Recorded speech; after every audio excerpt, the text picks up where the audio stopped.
NLWN-TV presents the In the Dugout show with a look at today's Eau Claire Cavalier game. Now, join us as we get ready for baseball in the dugout. Hello, and welcome to the NLWN-TV studio and today's edition of In the Dugout. Rick Olson here, and we're getting ready to bring you all the action of today's Chippewa River Baseball League game between the first place Eau Claire Cavaliers and the Eau Claire Bears from Carson Park in Eau Claire. The Cavaliers are coming off a 10-0 win over the Augusta Athletics in a non-league game on Monday, while the Bears last played in CRBL action on June 14th and were swept in a doubleheader by the Cadott Red Sox 14-13 and 7-5. Now, coming up in this edition of In the Dugout, we'll take a look at today's matchup between the Cavs and the Bears. Then we'll get Cavalier manager Ryan Bemnister's perspective on today's game in the Ryan Bemnister Show. Following that, with the CRBL divisional races tightening up, we'll take a quick look around the Chippewa River Baseball League to see where things currently stand. Also, we'll take a moment to get to know one of this season's Cavalier players in Cavalier Profile. Finally, we'll bring you all the play-by-play action of today's game from Carson Park in Eau Claire. So it's time to get ready for some baseball action, and we'll do just that coming up right after this brief timeout as you're tuned to In the Dugout on NLWN-TV. We come from a long line of farmers, and there's a sense of pride, but there's also a significant amount of pressure. Farmers have to take care of their physical and their mental health, because what's a farm without a farmer? Watching the sun come up, that's my time. I can have a cup of coffee, and every day is a new opportunity. That's cool. Your hand's gotten so cute. Yeah. Don't forget to check in on yourself. Love, your mind. Welcome back to In the Dugout. Very shortly, the Eau Claire Cavaliers will take on the Eau Claire Bears from Carson Park in Eau Claire. On Monday, the Cavs defeated the Augusta Athletics in a non-league game by the score of 10-0. The Bears were last in CRBL action when they faced the Cadott Red Sox in a twin bill back on June 14th, with the Red Sox sweeping that doubleheader 14-13 and 7-5. Now, in the Cavalier game against Augusta, the Cavaliers opened an insurmountable lead in the second inning when they sent 14 batters to the plate, scoring 9 runs on 8 hits. Now, getting things started for the Cavaliers in that inning was Sam Knickerbocker, who belted a solo home run over the right field fence. There's a fly ball to right field. It's deep. It's way back. It's gone! Sammy Knickerbocker goes deep in right field. So a home run by Sam Knickerbocker just builds on his day that he had on Saturday in Whitehall. He went 5 for 5 in Whitehall. Let's make it 6 for 6 with a round tripper. 2 batters later, Ashton Kroll hit what could be one of the most unusual doubles seen. He popped the ball straight up in the infield. All of the infielders converged, but the ball found the one place none of them could get to, and Kroll, who never stopped running, sped into second base. Pop up in the infield. Coming in is Stenson, and it falls between all of them, and nobody's covering second. And Ashton Kroll checks in at second. That's an infield double. I don't know when the last time I ever saw anything like that was. Cole Timon drove in another run when he hit an RBI single to right. And the payoff pitch. Soft looper out into right field. It's going to fall in for a base hit. It's an RBI single for Cole Timon as Ashton Kroll comes in to score. Later that inning, Brayton Tillman, with 2 runners on base, hit a 2 RBI triple to right field. And the pitch. Fly ball out towards right field. It's got him burned. It's going to get out to the warning track. 2 runs are coming in. Bauer scores. Timon scores. Tillman heading over to third, and he's in safely with a triple. Xavier Bemnister kept the parade of runs going when he hit an RBI single to left center field, en route to going 3 for 4 for the game. Line shot out into left center field. Tillman comes in to score. And Bemnister gets a line shot RBI single to left center field. Knickerbocker came up for a second time in the inning and smacked an RBI single to left center field. J.J. Breaker looks at second and now delivers. Fly ball out into left center field. It falls in. One run is coming in to score. And that's Xavier Bemnister as Sam Knickerbocker is now 7 for 7, counting back to Saturday. 7 straight hits. Yes, Sam's seeing the ball really well right now. Then Kroll came up for a second time in that inning and also hit an RBI single to left center field. There's a ground ball, fair ball down the third base line. It's going down towards the corner. One run is in. Here comes Yarrington to score. Hesselman is at third as Ashton Kroll singles down the left field line. Aiden Pankratz had a multi-hit game, going 2 for 2 and scoring 2 runs. 3-2 to Aiden Pankratz. There's a shot out the left field, and it's going to drop in. So Pankratz singles to left. Now earning the win on the mound for the Cavaliers was Blake Bemnister, who made his first appearance on the mound for the Cavs. He went 1 inning and allowed only 1 hit in relief of Caden Russo, who was making his first appearance for the Cavs this season. Russo went 4 2/3 innings, allowing no runs on 1 hit, walking 2 and striking out 7 in a solid initial performance. The Cavaliers and the Bears have met twice already this season, with the Cavaliers taking the league matchup on May 20th in Altoona, 11-5. And then on May 25th, the Cavaliers won the non-league Billy Noss Memorial game 8-7. Now the Eau Claire Bears come into tonight's game with a record of 3 wins and 7 losses in the CRBL. The Bears are being led at the plate by Tyler Plitzner, who's hitting at a .406 pace by going 13 for 32, including 3 triples. He's being followed by Blake Johnson, who's hitting .353 by going 6 for 17. Joe Holling at .344. Hunter Ginther, who's currently playing with the Eau Claire Express, at .333. And John Shook at .321 round out the Bears, hitting .300 or better. On the mound, the workhorse for the Bears has been Tyler Gray, who's posted a 1-1 record with an ERA of 3.09 in 23 1/3 innings pitched. He has struck out 15 while walking 8. Chevy Tollefson follows with an ERA of 6.43 and a record of 1-2 in 14 innings pitched. Picking up the other win for the Bears is Aaron Skripek, who has an ERA of 8.62 in 15 2/3 innings. Now the Cavaliers are being led at the plate by Sam Knickerbocker, who's sporting a .537 batting average and a team-leading 5 doubles, a home run, and a team-leading 10 RBI. He's being followed by Trenton Palmer at .367 with a double, 6 runs scored, 2 RBI, and a team-leading 9 bases on balls. Aiden Pankratz at .333 and Xavier Bemnister at .300 round out the Cavaliers hitting .300 or better, while Caden Erickson at .297 and Logan Hesselman at .294 are just below the .300 mark.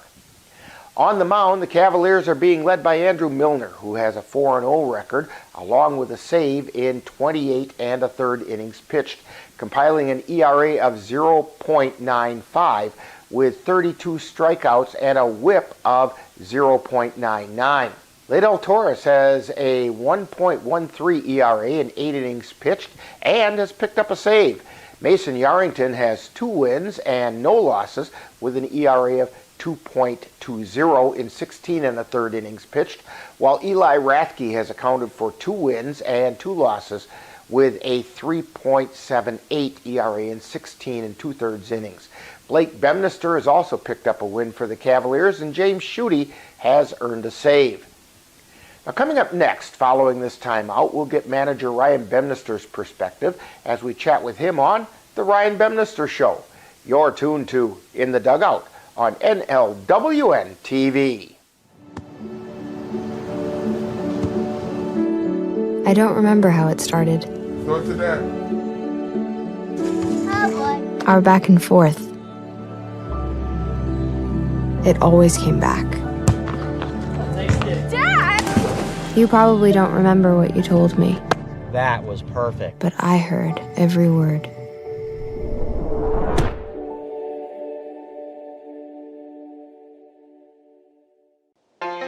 The Goat Coffee House on Water Street in Eau Claire presents The Ryan Bembnister Show, where Cavalier manager Ryan Bembnister gives us his perspective on today's game. And now, The Ryan Bembnister Show. And again, today we're at the Goat Coffee House on Water Street in Eau Claire talking with Cavalier manager Ryan Bembnister. And Ryan, today the Cavaliers will get back into league play when they take on the Eau Claire Bears at Carson Park. But before we talk about that game, let's look back at Monday when the Cavaliers defeated the Augusta Athletics in a non-league game, 10-0. Your comments about that one? It's a fun game. It was a fun game. It's that's what those non-conference are supposed to be like. Guys having some fun out there. Getting some players used to some positions they might not be comfortable with, in case we need to use them there at some point. Making sure guys get more at bats, things like that, and just giving some guys that maybe just fill in once in a while as a runner or a defense replacement, getting them some playing time too. So it was a good game overall. Now, you just mentioned that where those games come in really handy, getting people into positions that they normally don't play or more at bats and so on. Did anyone impress you either at the plate or in the field? Well, yeah, Caden Russo impressed me a lot. It's been about a year since that kid threw for us last year, and he's been doing a lot of work stuff, and so it's good to have him back. He'll be back for a handful of games this year that he arranged around work and stuff like that. But definitely impressed with how he threw. Looked like his velocity was there. He's lived in the zone. I don't think there's too many free passes from him. And then I really like to see Brighton Bauer. Got him some consistent at bats for the first time since he's joined the team. He's been basically a runner for Sam so far, and he's played a couple innings in the field, but I liked his approach. He's getting more comfortable as a young player with the team. It can be kind of a little overwhelming at times, when you're that young. But I was impressed with those two guys the most. I mean, obviously our core of guys, it takes a little bit more to impress me. Right. We're used to our 1 through 5s, 1 through 6s, kind of, having 2 or 3 hits a game type of thing, but I really enjoyed seeing Russo get back on the mound and giving Brighton a little chance in the field. And Brighton smacked the tar out of the ball in, I don't remember if it was the second or third inning, but it was right at the left fielder. And then, as luck would have it, the left fielder dropped the ball, so he did end up on base, but unfortunately can't get credit for a hit. No, he's still searching for his first Cavs hit. But he's been on base a couple of times. That Augusta played a little deep there. I think on a normal day where we weren't kind of crushing the ball a little bit, they might have played a little shallower, and that probably would be in for a base hit, but fortunately it wasn't. But I know his day's coming. He'll have a hit here sooner or later, and it's not that big of a deal, but yeah, just happy for him. And it does appear as though when he gets on base, he does know what to do. Yes, he's an aggressive runner. He's fast. He's smart. His baseball IQ is through the roof when he's on the base pass. So it's a dangerous weapon to have for somebody like Sam who gets on base on a consistent basis. Where we look at the bench and go, okay, well, usually we've got another position player, we got somebody with some speed out there that can fill in for Sam to run, which is a big advantage for us. I noticed your outfielders, at least your center and right fielder, had a chance to play a little bit of infield, and they didn't miss a beat. Well, no, they didn't. They didn't have too many plays. They got a couple plays hit to them, but no, that was something they've been asking for years, and it's always a funny little story about they want to have a full left-handed infield, and I got all the way there except for first base this time. So we got to figure out one more thing to do for an all left-handed infield, but yeah, no, they had some fun out there. They were having a good time. I mean, at that point we felt like we had the game in hand, and when we do these non-conference things, it's good to work on some stuff, but it's also good these guys have been playing baseball forever, and they've probably been pigeonholed to a position for at least a good 5 or 8 years, so it's good to just have them have some fun out there.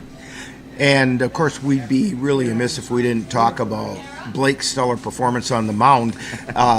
He got credit for a win. You never know, you might have a new ace on your staff. Yeah, no, he's going to go back to coaching tennis. He was a little nervous going out there because he hasn't thrown off of mound in 6 years.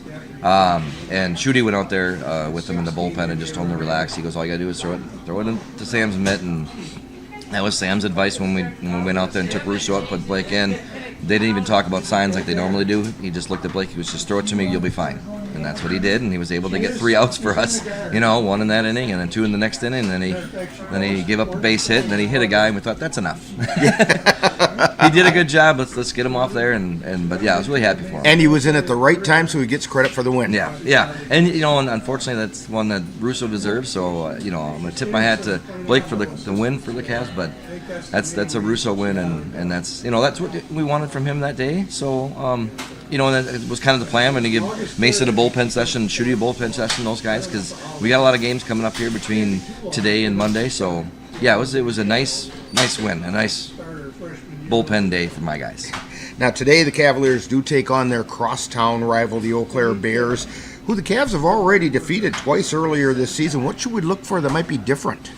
Nothing. I think it's going to be a highly competitive game. It's going to be back and forth like all of our games are. I think it's just going to be a matter of who's got the best arm at the end of the game and who's got the clutch hit. That's how these games are played. I mean, they swept us out last year outside of the Billy Noss game, and they beat us 3 times last year, and we beat them twice this year. So, it's just one of those things we just go back and forth. The Bears are really good. Blake's done a great job over there. Their record does not tell you how good they are, considering I think that all their losses are from 2 runs or less. So they're right in every single game. So it's just a matter of bad luck for them right now. And it's called a crosstown rivalry for a reason. These 2 teams are evenly matched, and they always get up for each other. Yes, we do. It's just fun to play. I can't lie to you. It's been a fun team to play since I got in the league. I know there's like you said, a rivalry type stuff. But once the game's done and before the game, those guys are like good friends. So it's just a matter of 9 innings of many of back them and forth. Played with each other on other teams through the years. Yes, they're very familiar with each other. So who's getting the call to the mound? We're going to go with Mason Yerington. He's going to get the start there, and then I've got my little secret weapon in Aiden Ecker, who's going to be coming in as soon as Mace is done shutting him down, and we're going to go to Ecker, and if there's a different vibe tonight when they're there, then I'll just flip-flop the 2. But those are my 2 guys tonight. Well, Ryan, good luck on the game, and hopefully the Cavaliers can solidify their position on the top of the CRBL South. Hope so. You've been tuned to the Ryan Bempnister Show presented by the Goat Coffee House on Water Street in Eau Claire, with Cavalier manager Ryan Bempnister's outlook on today's game. Stay tuned. More of In the Dugout is coming right up. Some people judge a book by its cover, and if you're not what people are looking for, you're kind of like a reject. School, it feels like everyone's staring at me, and I'm just kind of not really a person. It just feels hard today. Nobody was listening to me.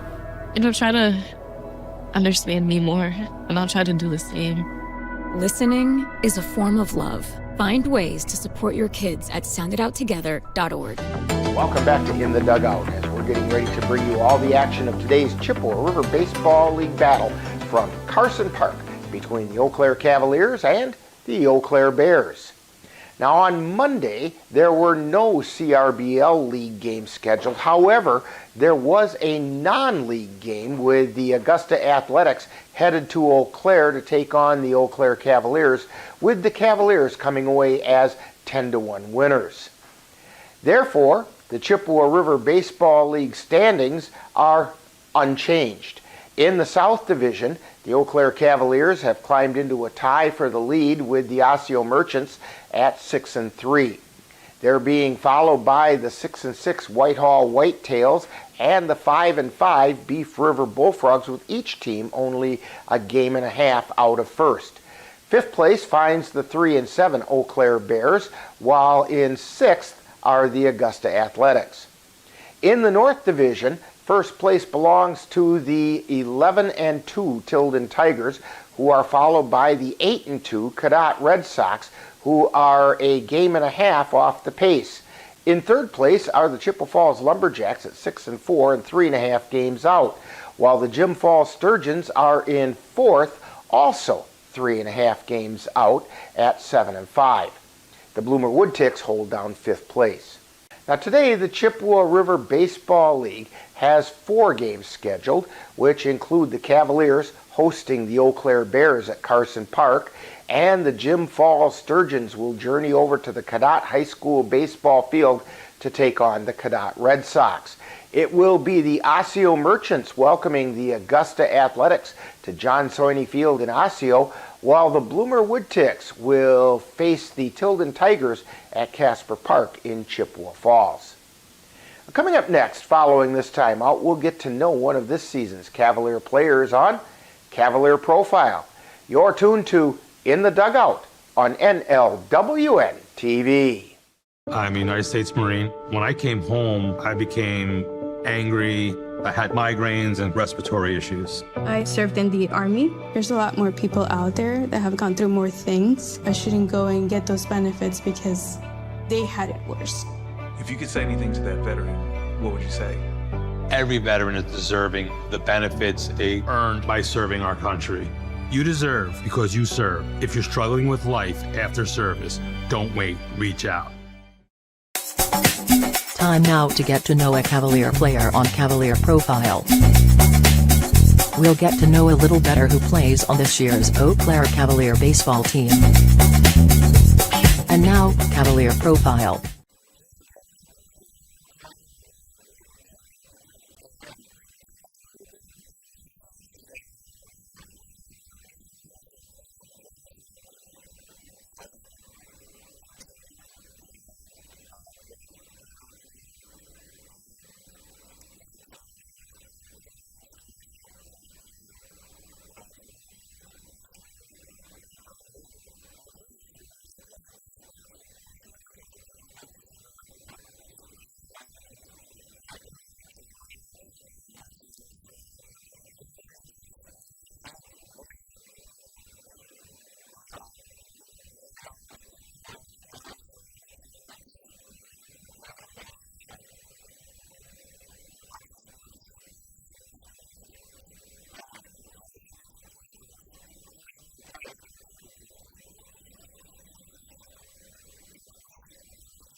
This has been Cavalier Profile.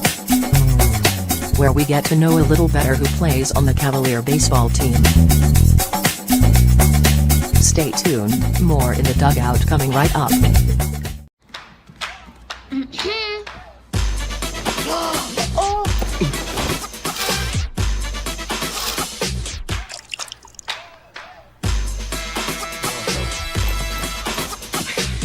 You're not gonna get it all right.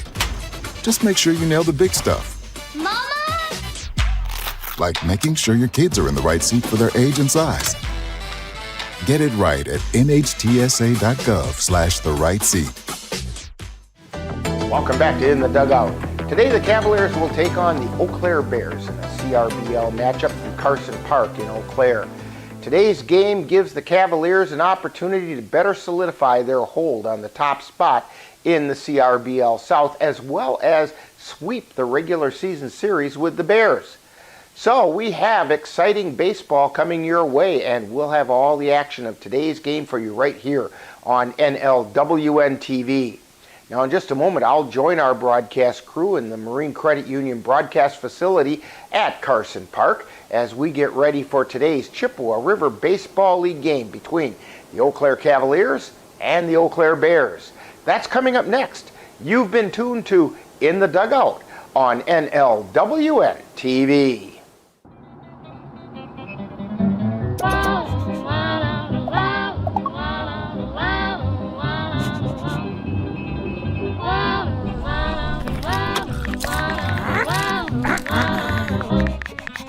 No, no, no. Turn it down. Turn it off. Get a hand.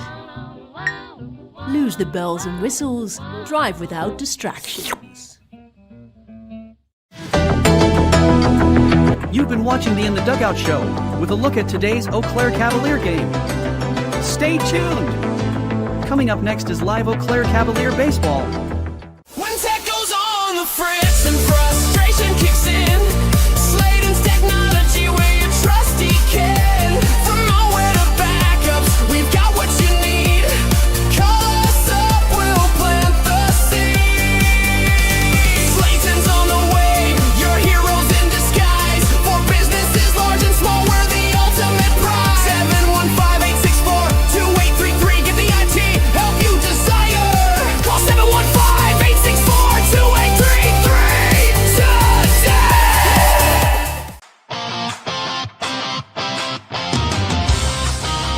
NLWN-TV presents Eau Claire Cavalier baseball. Under the lights, where legends are born, diamond warriors with heart that's worn, uniform shining, proud on the field, a title to win, a promise revealed, every pitch thrown, every swing that we take, together we rise, oh make no mistake, with bats and with balls. Follow the Cavaliers all season long as they strive for another Chippewa River Baseball League title. Cavaliers striving, hear the crowd roar, seeking a title, we're hungry for more, every base we run, every cheer that we hear, united we stand, with nothing to fear. So now, let's go out to the ballpark in today's Eau Claire Cavalier baseball game. The stakes, this is our moment, let's make no mistake. And good evening and welcome to Carson Park and Sterling Culligan Water YMCA of the Chippewa Valley night at Carson Park as the Cavaliers are getting ready to take on their crosstown rival Eau Claire Bears. And Rick Olson here along with Dan Petchow. Jay Fall made a speedy recovery from his under-the-weatherness, and Lily Sinnette on the camera tonight.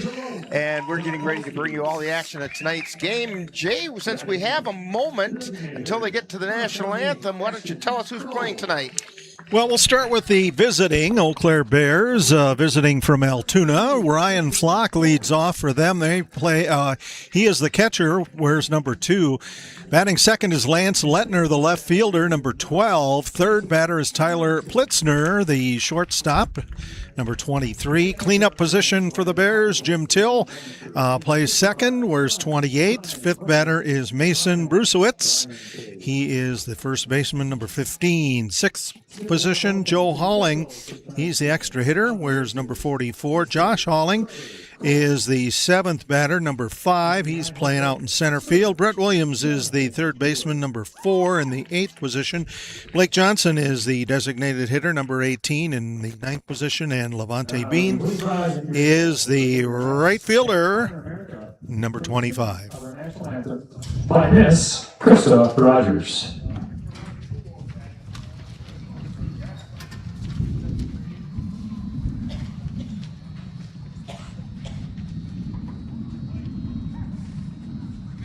Oh, say, can you see by the dawn's early light what so proudly we hailed at the twilight's last gleam, whose broad stripes and bright stars through the perilous fight, o'er the ramparts we watched, were so gallantly streaming, and the rocket's red glare, the bombs bursting in air, gave proof through the night that our flag was still there. Oh, say does that star-spangled banner yet wave o'er the land of the free and the home of the brave? That's Krista Rogers with a little bit of help in the singing of our national anthem. Now we're going to have a number of first pitch throwers. I think I counted 6 of them. 1, 2, 3, 4, 5, 6 of them. They are Jalen, Jackson, Grayson, and June Ignoski, Renly Karp Ignoski, and Maverick Karp. And they're all heading out there now to throw out the first pitches for tonight's game. I think Sam Knickerbocker is going to need to be like an octopus this time around. All right, I'm not sure which one's first, but we'll say it's Jalen. Let her rip, Jalen. It's your Cavalier tryout. Oh boy, step 1. That one was a good throw. You are up next.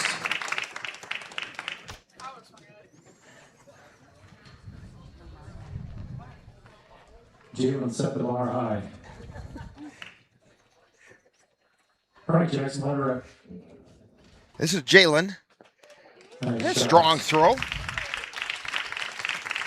And then Grayson, you are up next. Wait for Sam to get ready. This is Grayson. All right, Grayson, let her rip. Just a bit outside. Good strong arm, just a bit outside.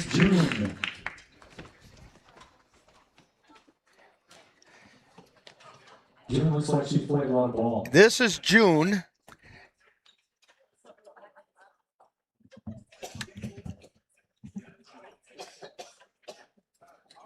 All right, June, throw it to Sam.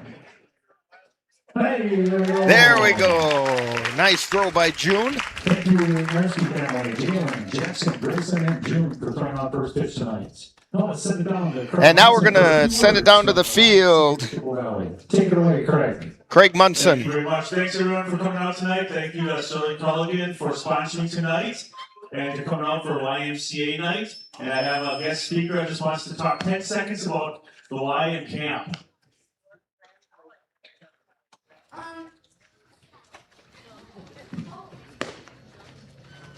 Thank you for coming tonight. And me and Ruby are in the Fearless Leader group of Camp Chippewa. And it's really fun. And it goes to the whole summer. I think you guys should sign up next year, or like have your kids sign up, because it's really fun. And there's a lot of things to do and fun field trips. Thank you very much. And also singing the national anthem tonight was Brie O'Brien from Hawaii. Thank you all again for coming out. And so that was Craig Munson with a little bit of help about the YMCA on Sterling Culligan Water and YMCA of the Chippewa Valley night. Jay, let's finish up those starting lineups. Let's do the Cavs. And we'll go through them quickly. Leading off is Brayton Tillman, the center fielder. Xavier Bemnister playing third is batting second. Aiden Pankratz, the left fielder, in third. Cleanup hitter Sam Knickerbocker, the catcher. Logan Hesselman playing shortstop, bats fifth. Riley Gopinski is at second base and sixth. Jerome Delikowski, first baseman, number 7, and in the 8th position, Ashton Kroll, the designated hitter, and Trenton Palmer, the right fielder, rounds it out. And the umpires for tonight's game, John Buer is behind the plate calling balls and strikes. Trevor Kolop out on the bases. Leading off, McCabe Thiesing Ritter. And he hits a fly ball out to right field. Trenton Palmer moves over and he makes a catch. That ball fooled him a little bit. Got caught in that wind. And we do have a steady breeze blowing across and in. And that one kind of fooled Palmer a little bit. He was able to catch up to it for the first out. West-northwest at 7 miles an hour, gusts of up to 21. Mason Yarrington on the mound for the Cavaliers. First pitch is inside to Lance Lettner. Cavs defensively, Bemnister at third, Hesselman at short, Kopinski at second, Delikowski at first. And the pitch, that's high for a ball. Knickerbocker behind the plate out in the outfield. It's Pankratz, Tillman, and Palmer. And the pitch. Strike called on the outside corner. Counts 2-1. 75 degrees game time. Real feel of 72. And the pitch. Swung on a miss. Strike 2. Now Mason Yarrington threw the game, pitched the game against the Beef River Bullfrogs on Thursday. And the umpire behind the plate was the same one we have tonight. So they're familiar with each other. 3 balls, 2 strikes now to Lance Lettner. 1 out, we're in the top of the first. There's a ground ball foul down the first baseline. Count goes to 3-2.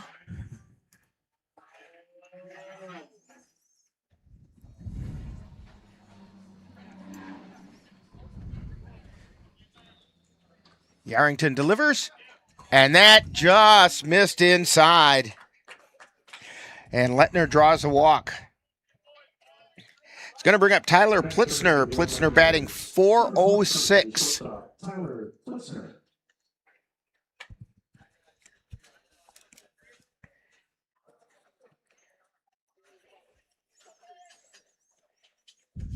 And the pitch is high for a ball.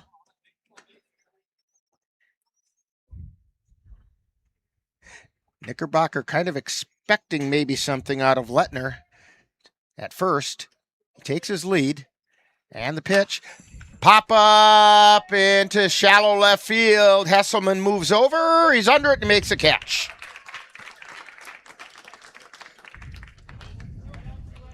That's going to bring up Jimmy Till. Till comes into the game batting .270. Jim Till.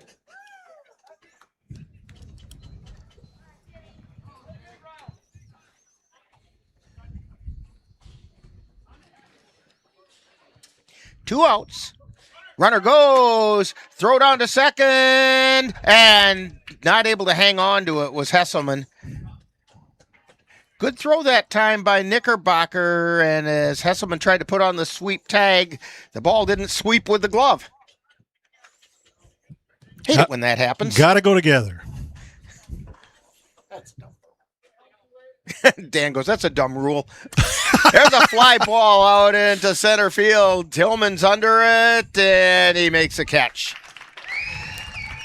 So that'll do it for the Bears in the top half of the first inning. No runs on no hits, no errors. One was left on base, and we've played a half inning. It's the Bears nothing, and the Cavs coming to bat on NLWN-TV. Debt doesn't have to be complicated. Let Marine Credit Union simplify your debt so you can feel good about your money. Schedule time to get started at marinecu.com. Federally insured by NCUA. Honey, the kids are antsy. What can we do that will keep all of us entertained and won't break the bank? How about we take them to the Cavaliers game? Tickets are inexpensive, there's popcorn, hot dogs, and other baseball treats, and great baseball action. That's right, Eau Claire Cavalier Baseball, your best choice for affordable family entertainment. Check out the schedule at www.eauclaircavaliers.org. Marine Credit Union is rewarding you for making on-time loan payments with our My Loan Rewards program. Take out a loan, open a checking account with a qualified direct deposit, and get money back. Chart your course. Get details at marinecu.com. Federally insured by NCUA.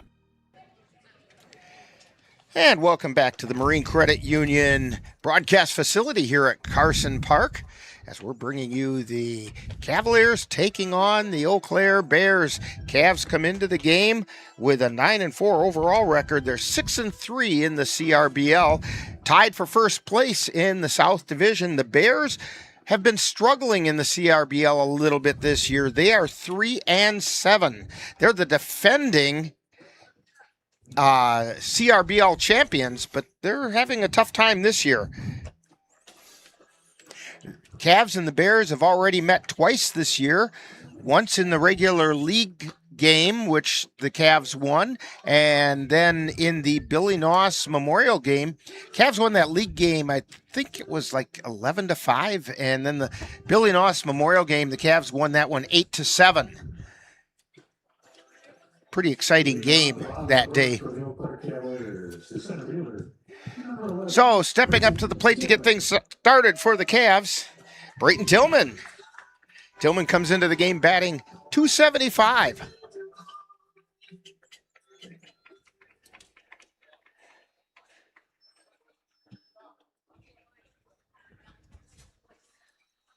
Swing and a miss, strike one. Levante Bean is playing deep. Granted, he's in right field, which is a short porch, but he's standing right on the edge of the warning track.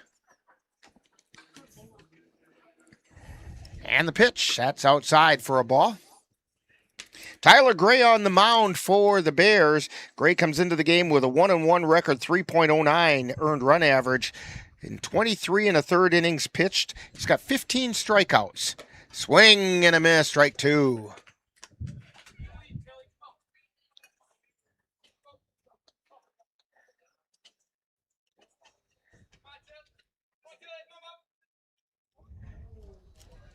Gray winds and delivers. Swing and a miss for strike three. I think that time Tillman chased one that was just out of the zone. It's going to bring up Xavier Bemnister. Bemnister playing third base, comes into the game batting .300. The Bears defensively, Williams at third, Plitzner at short, Till at second, Brucewitzki or some...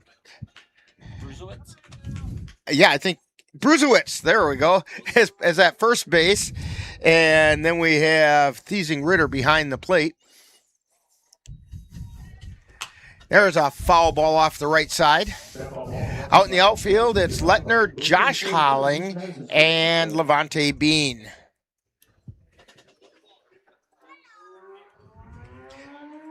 Josh's brother, Joe Holling, is the extra hitter for the Bears. That pitch is in the dirt for a ball.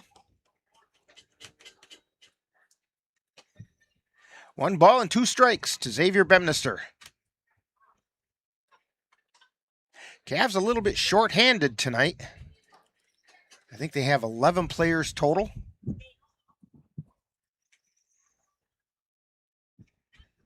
There's the pitch. There's a shot out into right field, and Bean comes in and makes a catch.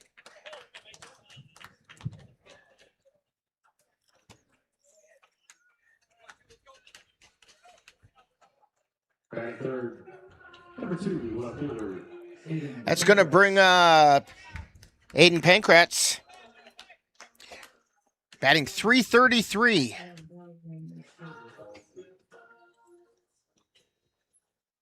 Tyler Gray winds and delivers. That's high for a ball.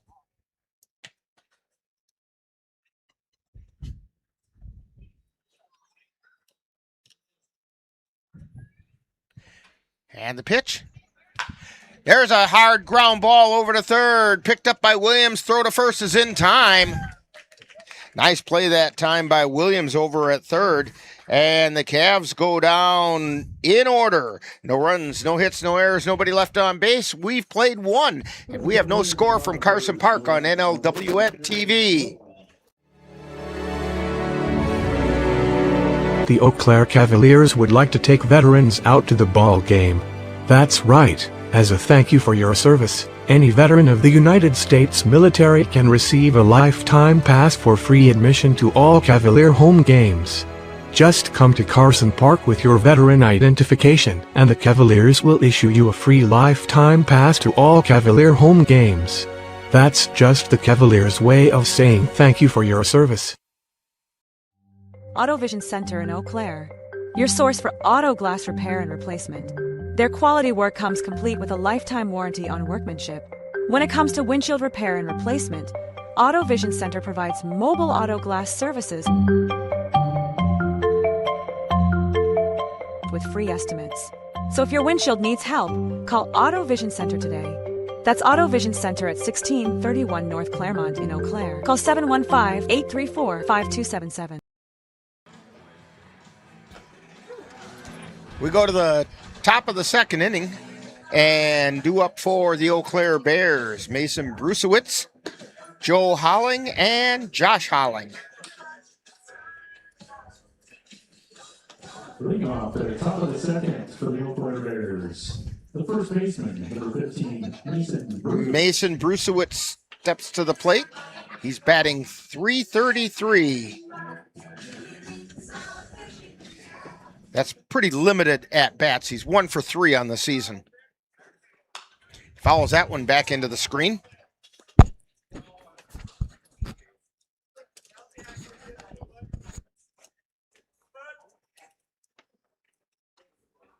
Yarrington delivers. That's low and away for a ball.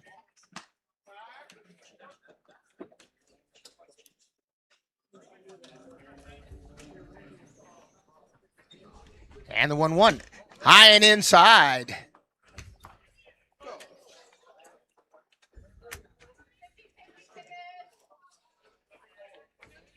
You know, Jay, I think it was in the movie Bull Durham that there's a strike called on the outside corner. That Kevin Costner went out and told the pitcher, hit the mascot. Just hit the mascot with the ball. They won't step in on you. They won't stand in anymore. Strike 3 call that caught the inside corner. That's going to bring up Joe Holling, batting .344. He is the extra hitter.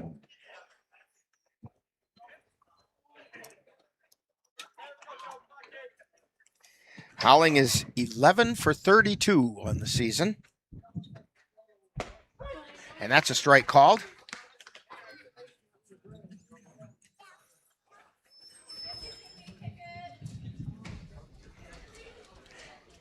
Yarrington delivers. There's a foul ball off the right side. That ball brought to you by Auto Vision Center, where they specialize in windshield repair, replacement, and no balls, 2 strikes.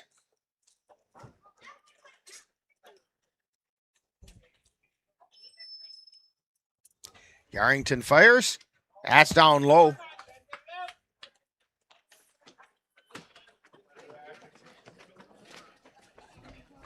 A ball and 2 strikes. That was a pretty good chase me pitch that time by Mason Yarrington. And the 1-2. Foul back into the net. Tap ball brought to you by the Eau Coffee House, your friendly neighborhood coffee shop located in Eau Claire.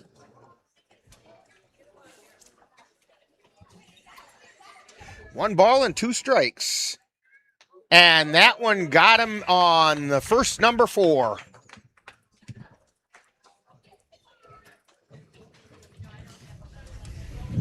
So that'll bring up Josh Holling. Batting 7th for the Bears, center fielder, number 5, Josh Holling. Yarrington was trying to work the inside part of the plate, just didn't break over. Joe Holling takes his lead. And Josh Holling fouls it back into the net.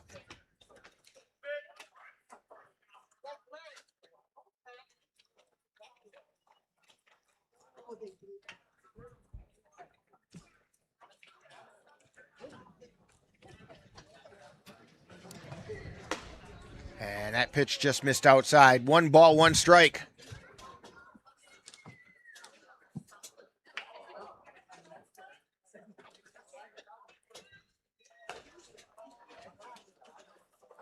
Josh Holling also with a limited number of at-bats. He's currently 2 for 5 on the season. That's why he has a .400 batting average. And the pitch. Hard shot ball out into right field, and Holling's on with a base hit.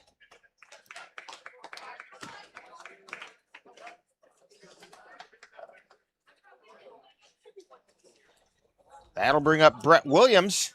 Williams comes into the game batting .333. Number 4, Brett Williams. Williams is also one of those players with just a limited number of at-bats. He's 1 for 3. There's a strike called. Bears in a bit of a youth movement, it looks like.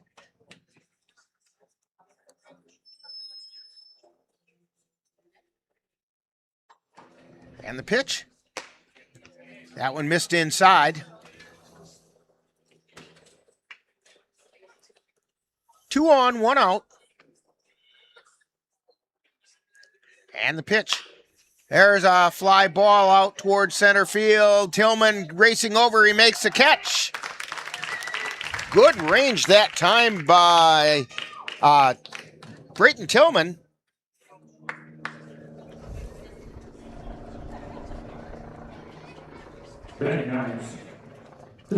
That's going to bring up Blake Johnson. He's the manager of the Bears.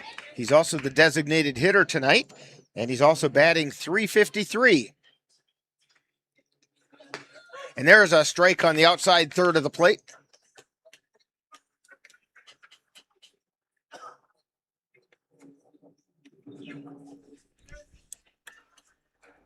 Here's the pitch. Fouled away, strike 2. That ball brought to you by Island Lincoln Dumpers, located in the shoulders of Island Lincoln, New Auburn, Wisconsin.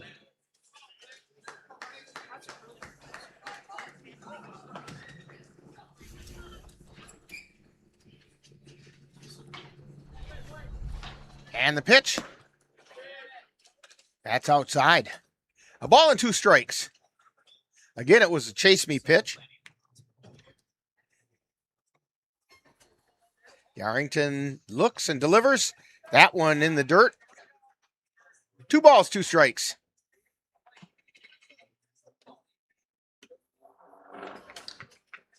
Jay, don't tell Mother Nature that today is Wednesday. Yeah. It's been raining every Wednesday for the last 4 weeks, so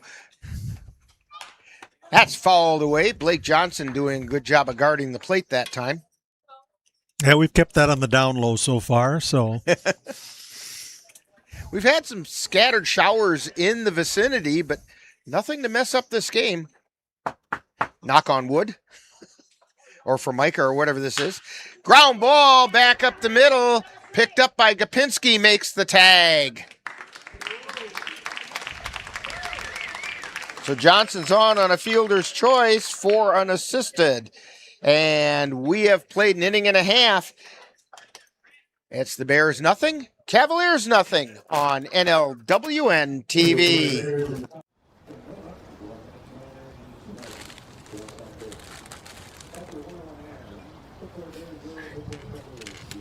Okay. I can't bounce. Okay.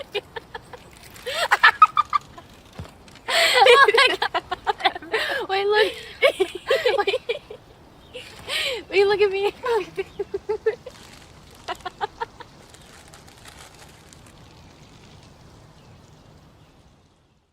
Mom's Restaurant and Pub in Colfax has just what you need when you have that craving for a home-cooked meal the way Mom used to make it. Mom's is open from 7 a.m. to 3 p.m. daily and until 9 on Fridays with a complete breakfast menu. Lunch includes sandwiches, salads, wraps, and burgers, along with Mom's comfort food favorites, and don't forget dinner on Fridays with Mom's famous fish fry. The coffee always hot, the breakfast always delicious, and lunch puts a smile on your face. 225 Bremer Avenue, Colfax. Call 715-962-4617. That's Mom's Restaurant and Pub in Colfax.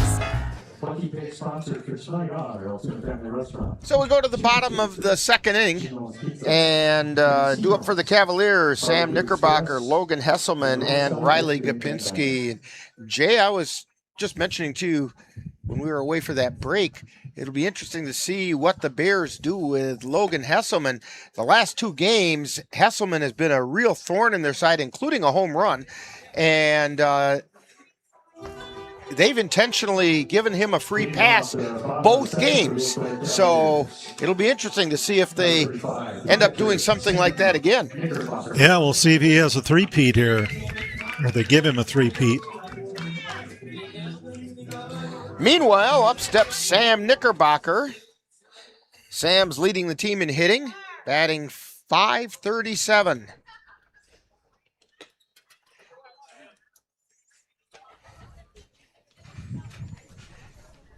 He's also leading the team in, I think it was RBIs. I got to look it up here real quick. Here's the pitch. Line shot out into left field for a base hit.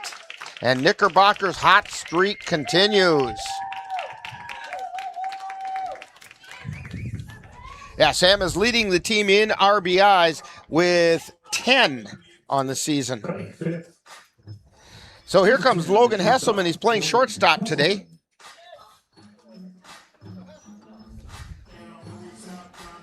Knickerbocker takes his lead.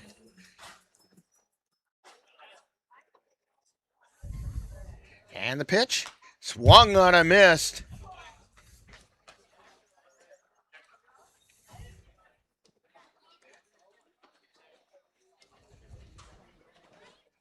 No balls in a strike.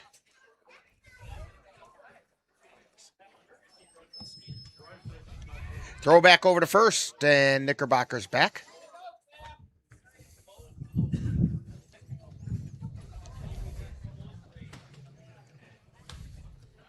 Gray looks in. And the pitch. That's high and inside to Hesselman.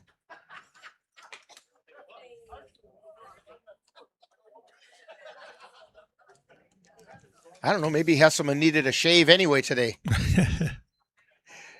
Tyler Gray on the mound. And the pitch. Strike called. Ball and 2 strikes. Just got the outside corner on that one.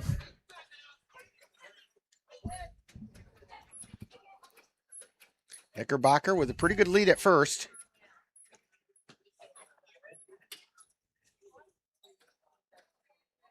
And the pitch. Ground ball down the first base line. Fair ball. Knickerbocker digs for second. He's going to round that and head to third. Hesselman's going to check into second with a double.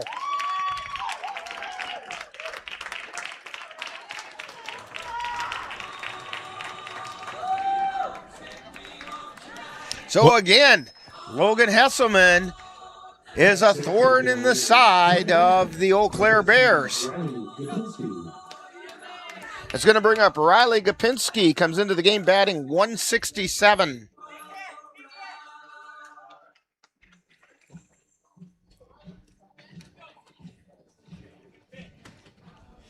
Knickerbocker on third, Hesselman on second, Gopinski at the plate. Tyler Gray looking around and now delivers. It misses outside for a ball. 1 ball, no strikes, nobody out, 2 on. Cavs threatening here in the second. Gray looking in. And the pitch. That's down low. 2 balls, no strikes. John Buer said that was low. We'll take his word for it. Gray steps off. Now he's back on.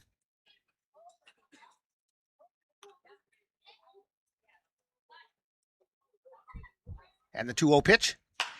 High pop-up. Foul territory. No, just back fair. Coming over and making the catch is Till. And the runners have to hold. He was just a little bit out in right field. Just barely in fair territory. That's going to bring up Jerome Delikowski, the first baseman. Jerome is batting .281.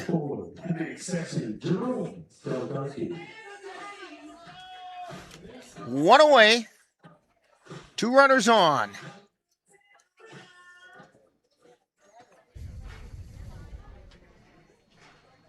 And Delikowski fouls it away at the plate.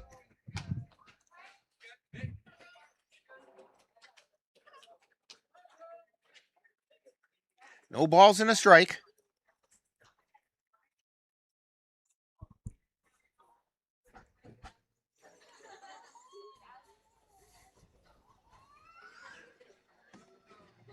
And the pitch. Strike called on the inside corner. Delikowski just watched that. I think he thought it was going to go inside.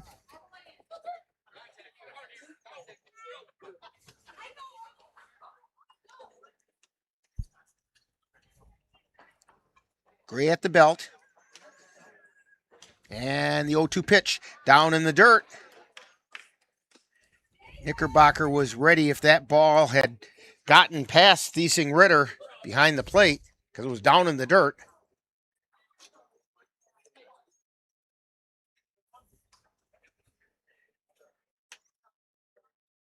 One ball and 2 strikes with 1 away. Gray's pitch. Swung on a miss for strike 3. That's the second strikeout for Tyler Gray.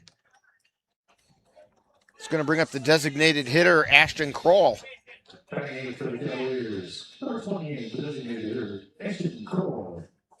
Kroll comes into the game batting .259.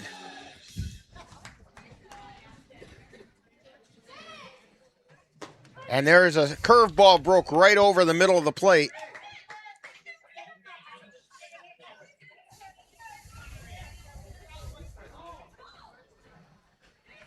No balls and a strike. 2 away, 2 on. And the pitch. Ground ball foul down the third baseline. No balls, 2 strikes.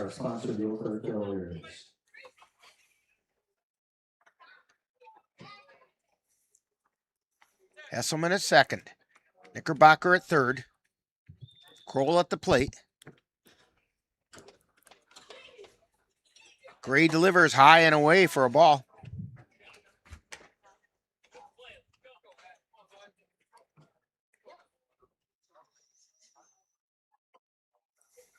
So it's a ball and 2 strikes with 2 down. And the 1-2 pitch. And that got Kroll. Oh, maybe not. It was in the dirt, evidently.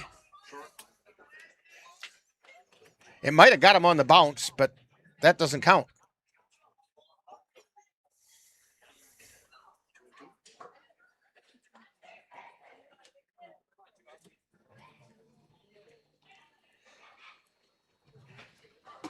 And that's outside, so the count goes full.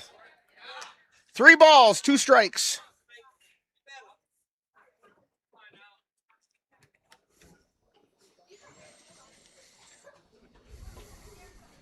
Tyler Gray at the belt. And the payoff pitch. Strike 3 called on the outside corner. So for the Cavaliers, no runs on 2 hits, no errors, 2 were left on base. We've played 2, and there's no score from Carson Park on NLWN-TV. NLWN-TV is excited to bring you Eau Claire Cavalier Baseball.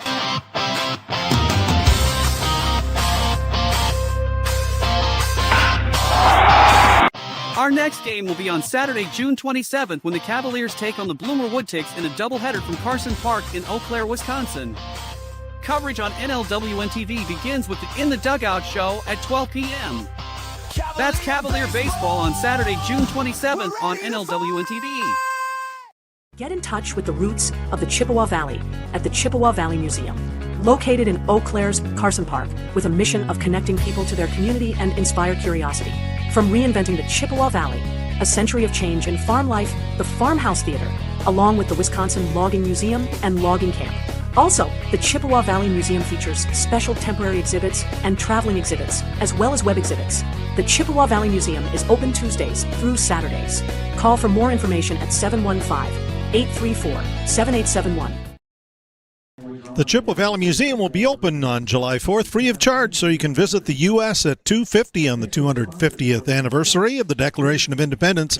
In addition, enjoy the Carson Park scavenger hunt, the patriotic model railroading layout, outdoor games, the noon flag raising, and ice cream parlor specials. For more information, call the museum, 715-834-7871. A nice thing to do during the day here at Carson Park, and then find yourself a good spot to watch the fireworks from the High Bridge here in Eau Claire. Going into the top of the third inning, due up for the Bears, we have Levante Bean, McCabe Thiessen-Ritter, and Lance Lettner. Levante Bean, one of the new additions to the Bears. Eau Claire North graduate. And there's a strike on the outside corner from Mason Yarrington.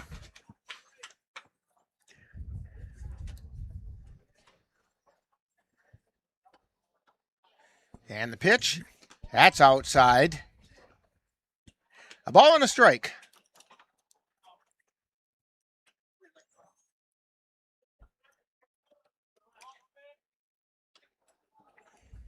Here's the pitch. I think it hit the knob of the bat, but maybe they're going to say it came off of Knickerbocker's glove. 1 ball and 2 strikes is the count, so that must have. Right off the knob of the bat. And there's a pop foul. It's going to be out of play. Right behind the bleachers. All season long on YouTube at NLWN-TV.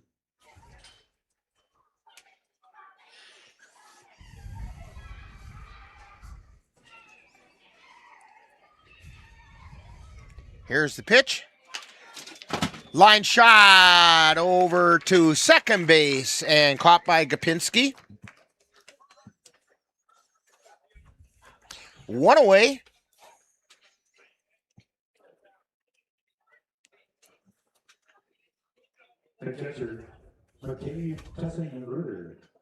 That's going to take us back to the top of the order. McCabe Thiessen-Ritter flew out to right field his last time up. And the pitch is outside.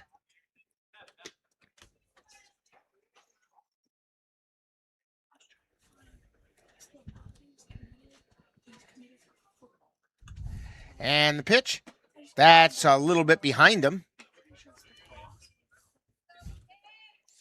2 balls, no strikes to Thiessen-Ritter. And that's high. 3-0. Thiessen-Ritter is one of those players with a high batting average, but a fairly limited time at bat, and he just drew ball 4.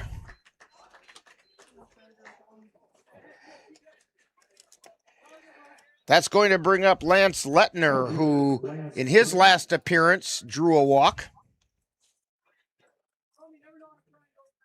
1 out. We're scoreless in the third. Throw over to first. That's a nice easy toss over to first. Little message from Yarrington saying, I'm watching you. There's a pop up behind second base, and Gopinski back there to make the catch. 2 down. It's going to bring up Tyler Plitzner. Tyler Plitzner popped to short his last time up. It was actually shallow left field, but Hesselman ranged over and got it. Throw over to first.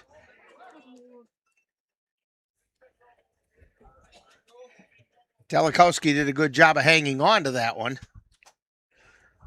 without stepping on and squashing Thiesing Ritter.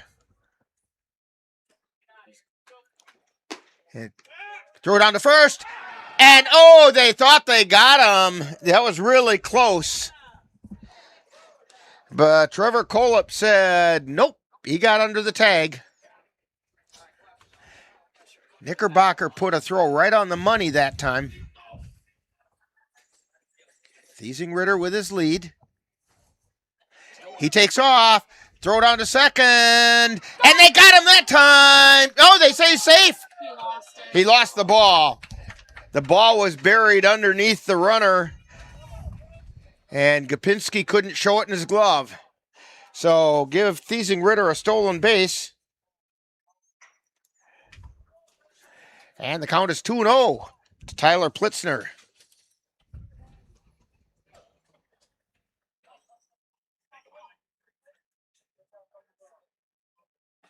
And the pitch.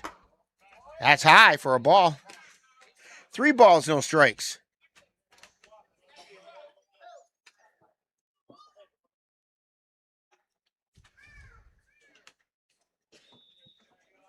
And the pitch. Strike called at the letters. 3 balls and 1 strike. That was Yarrington's get me over pitch. 2 down.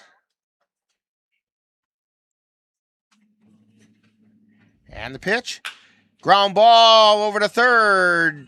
Scooped and thrown over to first in time for the out. Bemnister to Delikowski, and that does it for the Bears. No runs, no hits, no errors, and 1 left on base.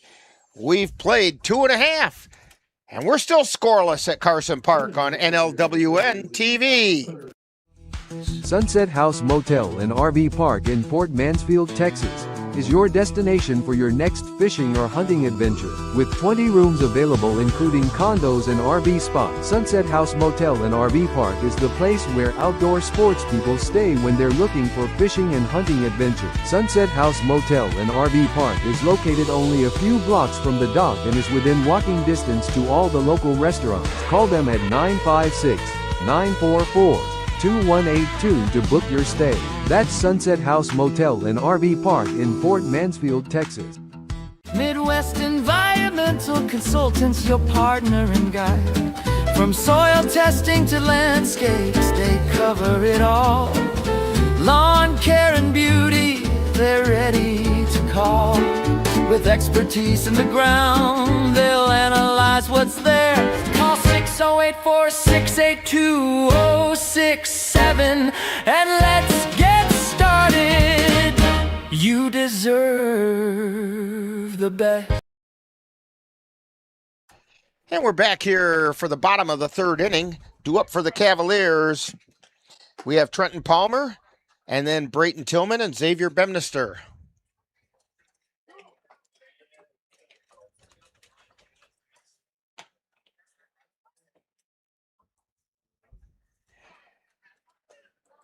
Palmer comes into the game batting .367.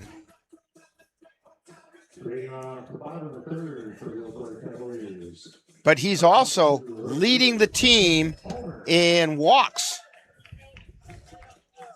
He's got 9 of them so far this year. So he's being very patient at the plate.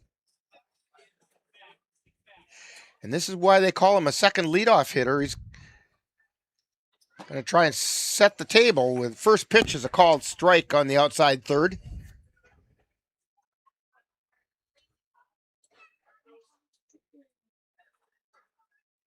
Tyler Gray into his motion and the pitch. That's outside for a ball.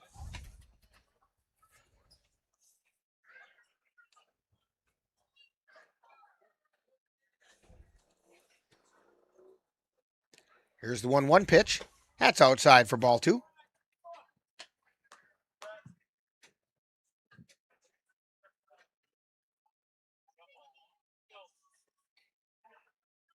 The wind and the 2-1 pitch. There's a high hopper, fair territory. Finally comes down, throw to first, and it's not in time. Palmer beats out the infield hit. He pounded that into the ground. It went straight up in the air, and there was nothing the Bears could do because they had to wait for it to come down.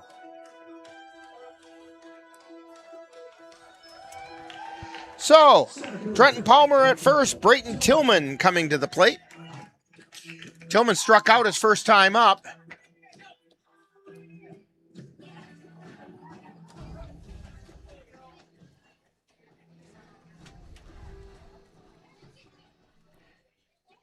Gray delivers, and there's a strike on the outside corner.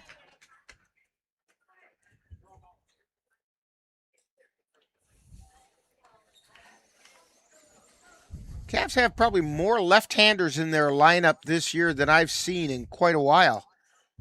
Throw over to first, and Palmer's back. Palmer came from the south side. Tillman's from the south side. Delikowski. No, he's not. Delikowski's from the right. Knickerbocker's from the south side. He shows bunt. I think Hesselman's from the south side.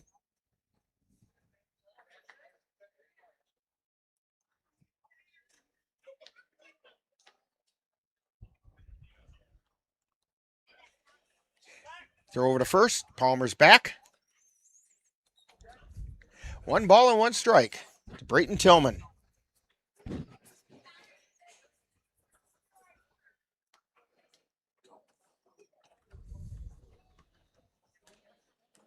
Gray delivers, and it's high for a ball. 2 balls and a strike. Brayton Tillman at the plate. Came into the game batting .275.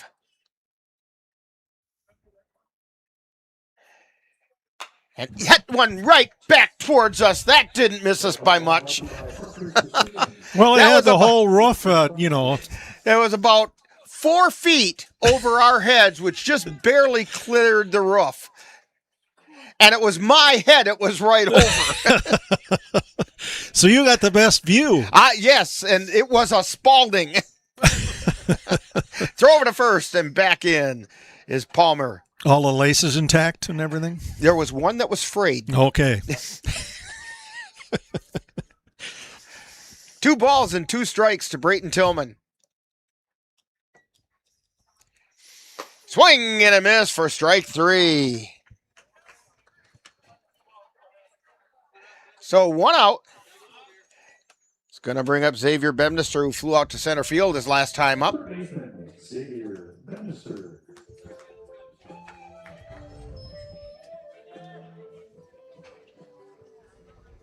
Xavier came into the game batting an even .300. There's a fly ball out towards right field. Drifting back is Till, and he makes the catch in shallow right field.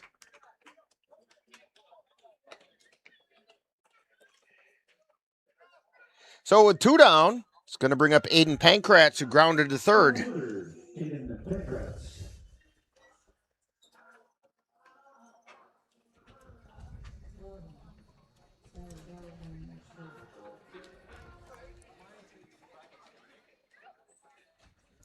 And a foul ball back into the screen just off to our right.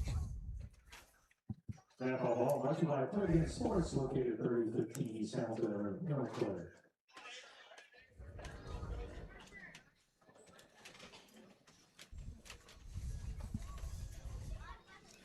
The 0-1 pitch, runner goes, swung on and missed, and Thiesing Ritter isn't going to be able to get a throw off as Palmer steals second. So now Cavs have a runner in scoring position. No balls, 2 strikes, 2 down to Aiden Pankratz.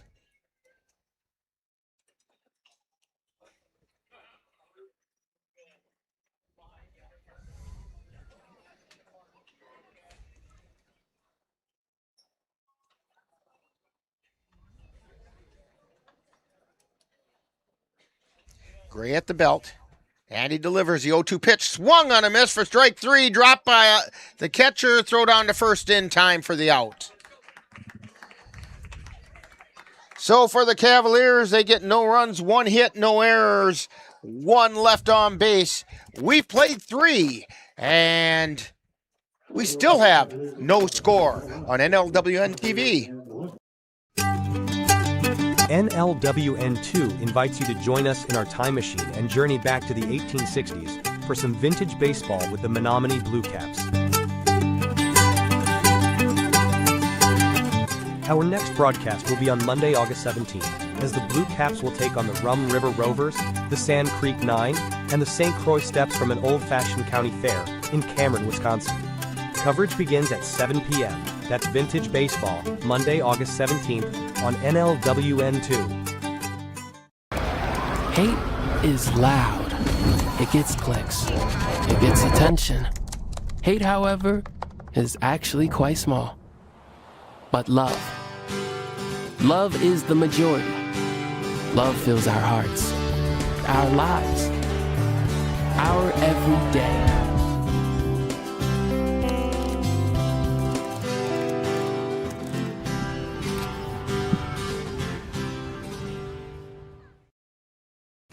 So we're going to head to the 4th inning, and to take us through the middle innings is Jay Fall. Jay? Thanks, Rick. I couldn't get any runs across. Maybe you can do something about it. Well, Just I'll do my best. Don't do it yet.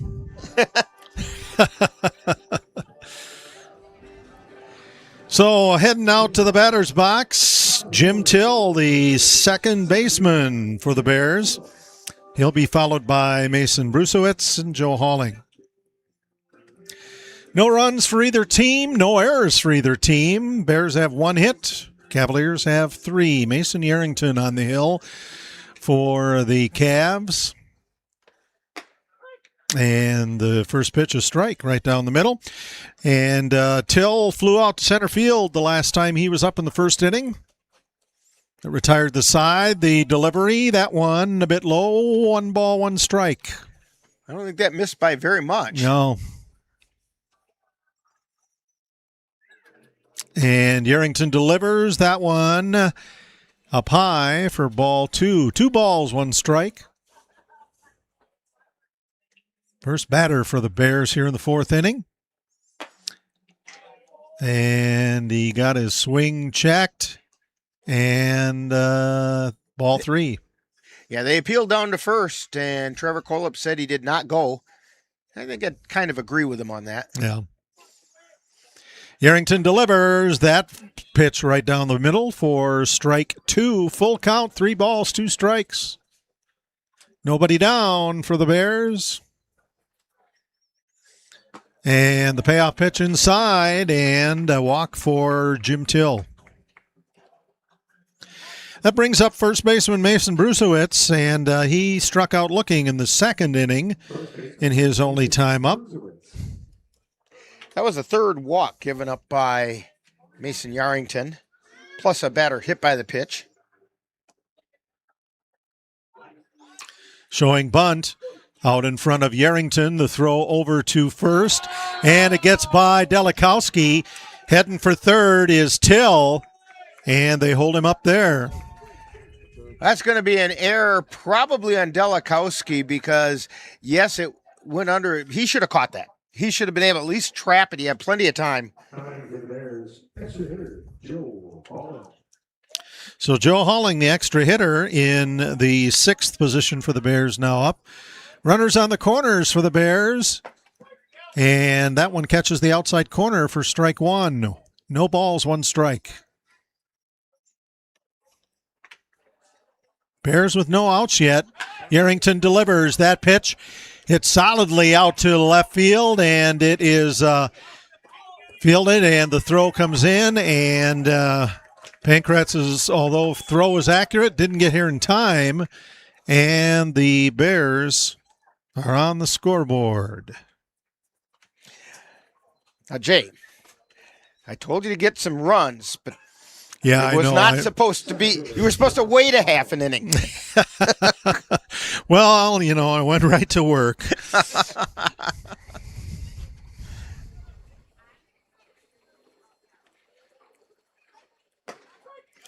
And Yerington's first pitch to Josh Howling is a strike. 0-1. Bears have the lead. 1-0. Yerington delivers that pitch high and outside for ball one. 1 ball, 1 strike, 1 out. That was a curveball. It just didn't break. Just kind of hung up high and away.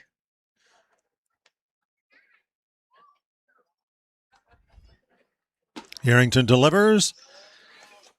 That pitch. Missed a little low. Yeah, 2-1. Mason Yerington looks. Delivers. Swing, foul, tip for strike 2.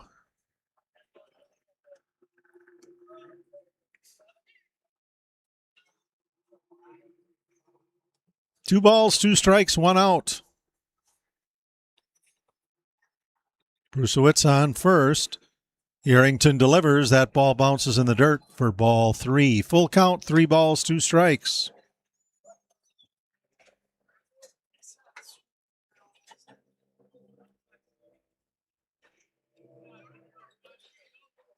And that pitch inside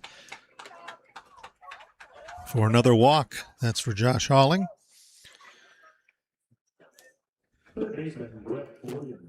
Now Brett Williams, the third baseman who flew out to center field in the second inning, is now batting. Runners on first and second. 1 out for the Eau Claire Bears. And that pitch catches the outside corner for strike 1. 0-1.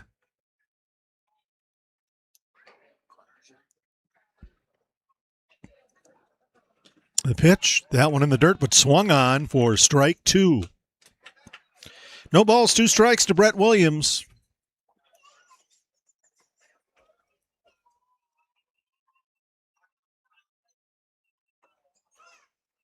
Swing and a miss. Strike 3. We're out number 2.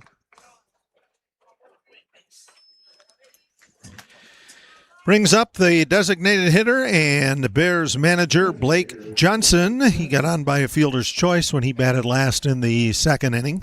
Still runners on first and second. 2 outs. That pitch low and outside for ball 1.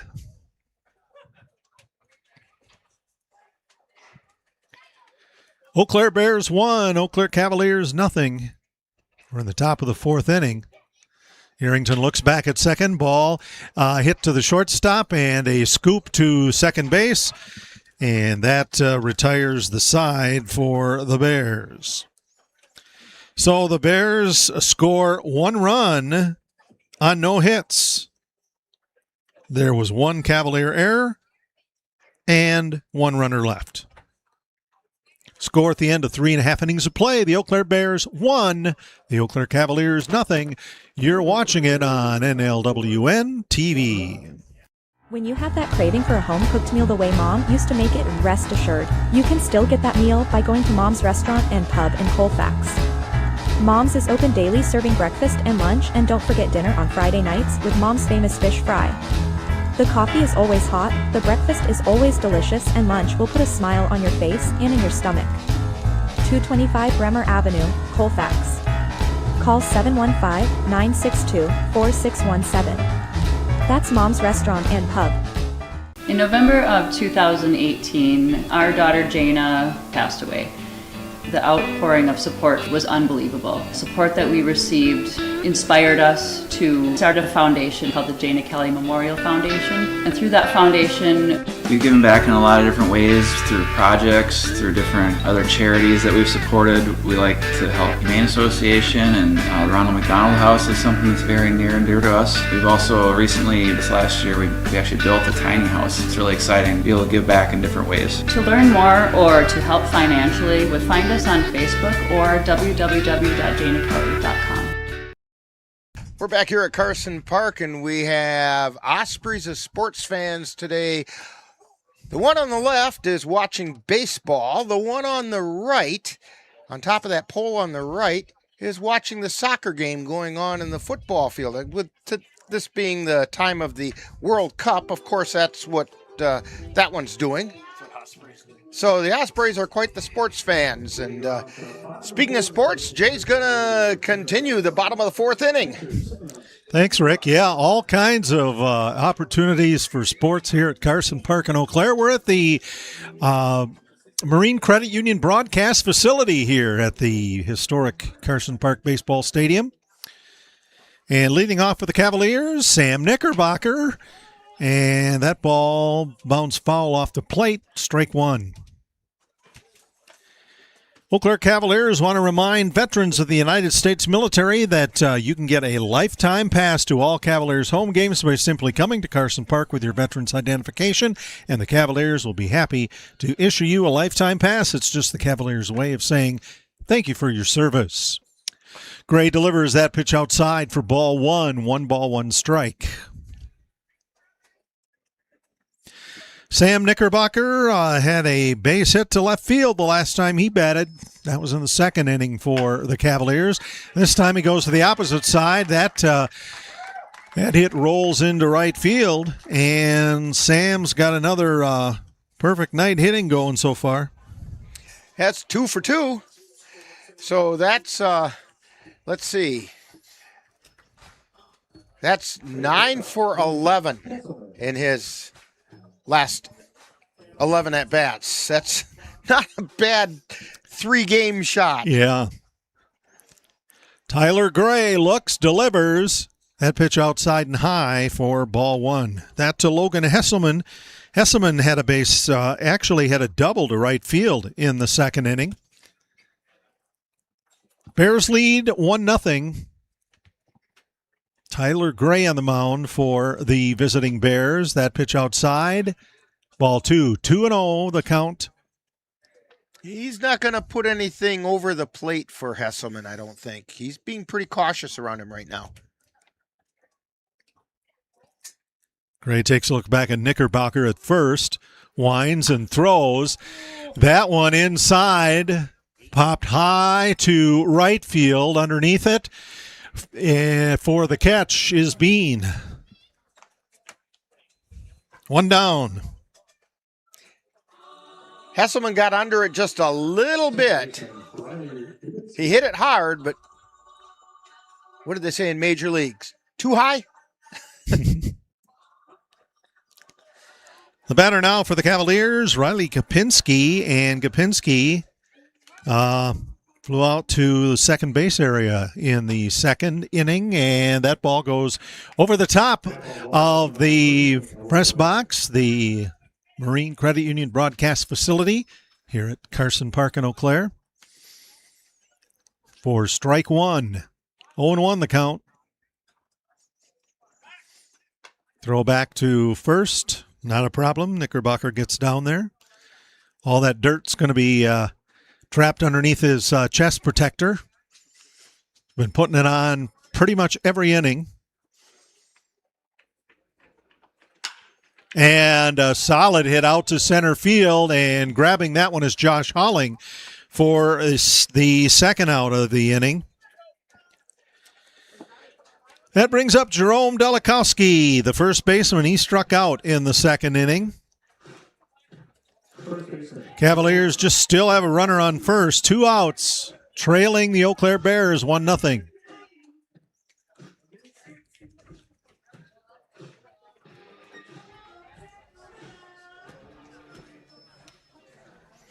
Tyler Gray delivers that pitch way outside for Ball one. 1-0 to Jerome Delikowski, 2 outs. Knickerbocker takes some strides at first. Gray peeks over there at the belt and delivers. That one catches the outside corner for strike one. 1 ball, 1 strike.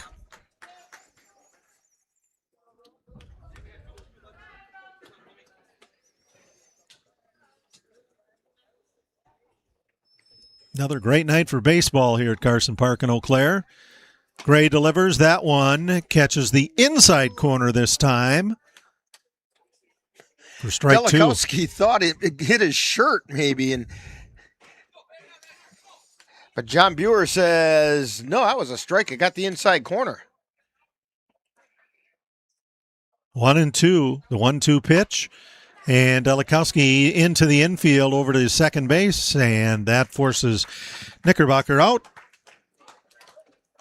and retires the Cavaliers. So for the Cavs, they score no runs. There was 1 hit by Knickerbocker, no errors by the Bears, and 1 runner left.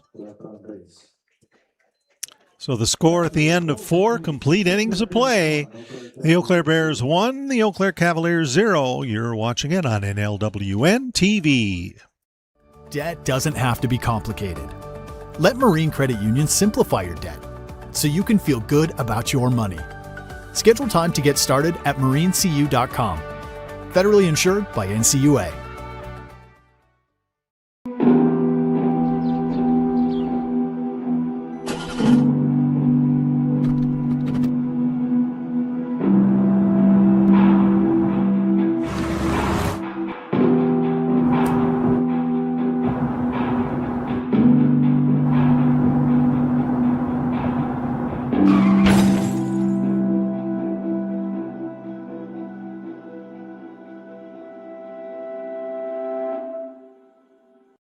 Marine Credit Union is rewarding you for making on-time loan payments with our My Loan Rewards program. Take out a loan, open a checking account with a qualified direct deposit, and get money back. Chart your course. Get details at marinecu.com. Federally insured by NCUA. Levante Bean, McCabe Tysing-Ritter, and Lance Lettner are the first 3 hitters for the Bears here in the top of the 5th inning. In the 10th, 1st, and 2nd positions.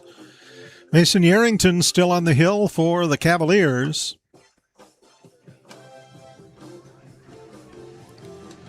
Join us Saturday, June 27th, here on NLWN-TV. We'll bring you the Eau Claire Cavaliers hosting the Bloomer Woodticks in a Chippewa River Baseball League doubleheader. Coverage will begin at 12 noon with the In the Dugout show, followed by all the live play-by-play action. That's live Cavalier baseball this Saturday, June 27th, here on NLWN-TV.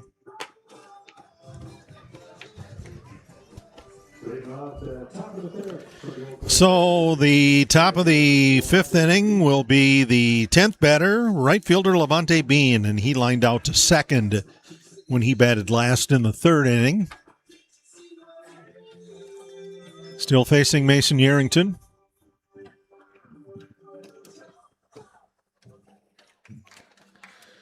Yarrington ready, delivers, swing and a miss, strike 1. No balls, 1 strike.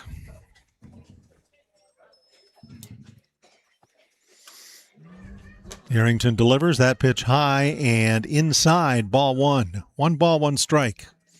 That curveball for him just has not cooperated tonight. Yarrington's pitch fouled off near the top of the bat for strike 2. 1-2 the count.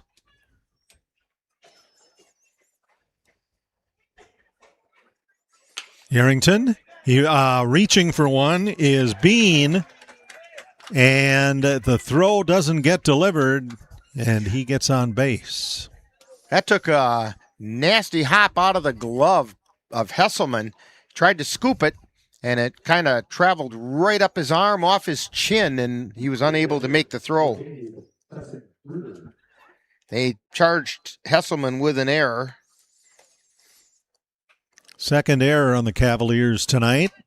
And showing bunt, leadoff batter McCabe Tyson Ritter. He walked in the third inning and stole a base, got to second, and flew out to right field in the first. Harrington delivers, throw over to second, and he got him. Knickerbocker to Tillman. Or check that. That was to Gapinski. Oh, yeah, okay.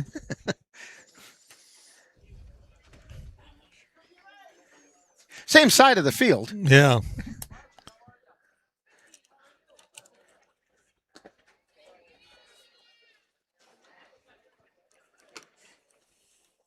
So all the base runners, or the base runner, cleared off for the Bears. As Tyson Ritter looks at one that goes very close to the top of his wrists for a ball, for ball two, strike two.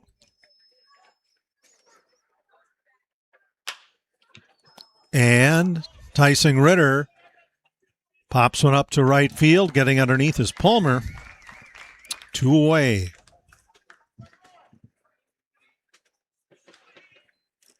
Brings up left fielder Lance Lettner in the second position in the order. He walked in the first inning and stole a base and flew out to second in the third inning. 2 outs and right down the pipe for strike one. Bases are clear, 2 outs. Delivers, that ball bounces off the plate and into the backstop.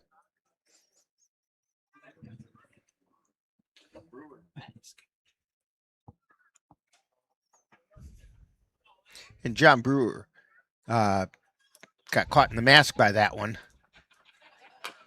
It was a strange thump that I heard on that one. Last pitch foul tipped, so it's strike two. 1 ball, 2 strikes. 2 outs. Mason Harrington takes a breath, sends it forward, and lines it right to Hesselman to retire the Bears.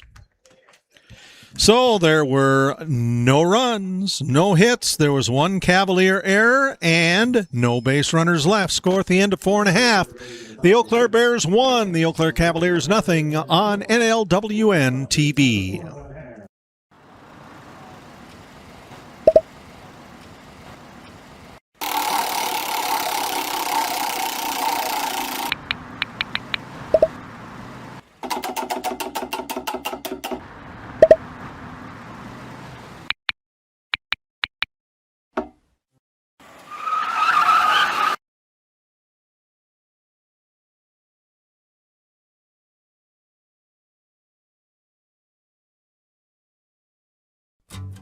Honey, the kids are antsy. What can we do that will keep all of us entertained and won't break the bank? How about we take them to the Cavaliers game? Tickets are inexpensive, there's popcorn, hot dogs, and other baseball treats, and great baseball action. That's right, Eau Claire Cavalier Baseball, your best choice for affordable family entertainment. Check out the schedule at www.eauclaircavaliers.org.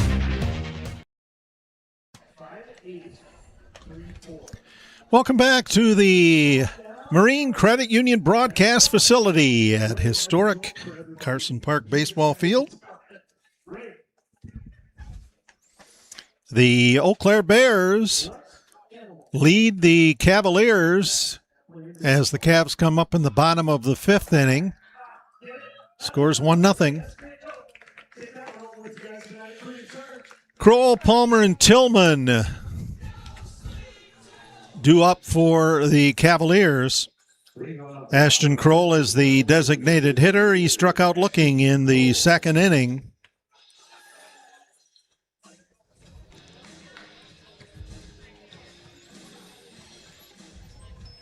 Tyler Gray still the hurler on the hill. Delivers that ball. Hit out toward second base, or in between, or short right field, we'll call it, and the throw gets there in time for out number 1. So Trent Palmer, the right fielder, now up. 9th in the order, and Palmer had a base hit to the third base area in the 3rd inning and stole a base.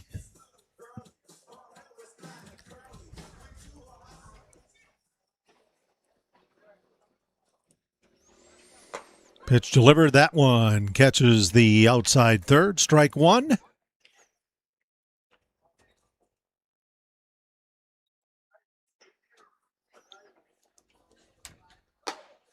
Swing and a miss. Strike 2 for Trenton Palmer.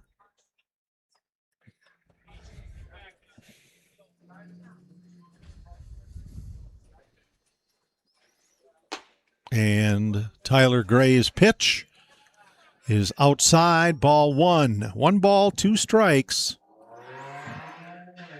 We have a pitching duel here. 1-0, Bears lead. Palmer leans down to look at a low and outside, ball 2. 2 balls, 2 strikes. Wind in the pitch, that one. Outside and low for ball 3, full count. 3 balls, 2 strikes.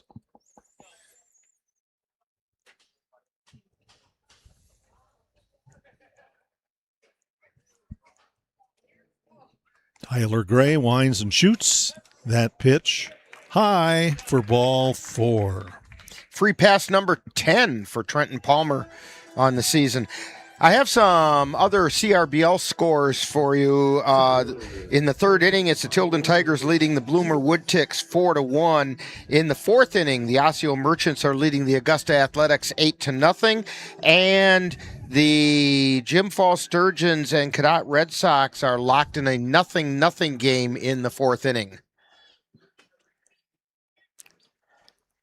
And the ball by Tillman back at the warning track. It's reeled in by Bean. Right in front of the wall. It had Lilly thinking it was gone. He gave it a ride, just not quite far enough. So Xavier Bemnister, the 3rd baseman, now comes to bat. He flew out to right and flew out to the 2nd base area in the 2 times he's been up so far. That pitch high, ball 1. 1 ball, no strikes. 2 outs for the Cavs, trailing the Eau Claire Bears 1-0.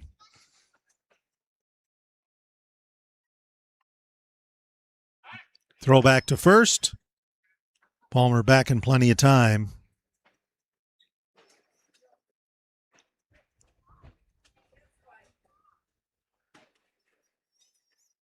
And another throw over to first. Palmer got back. Count still 1-0.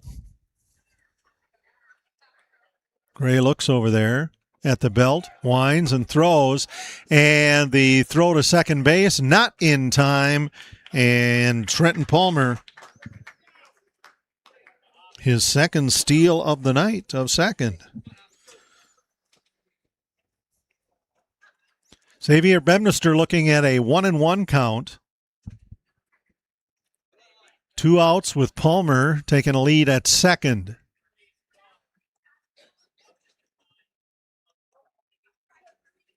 And that pitch outside, ball 2, 2-1.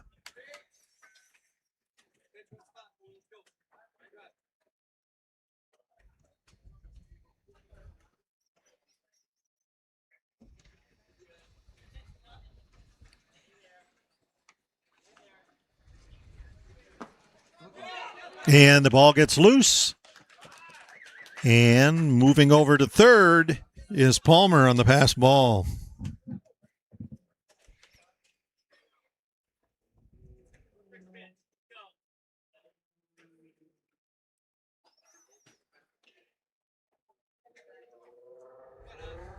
Hitter's pitch coming now for Bemnister. 3 balls, 1 strike.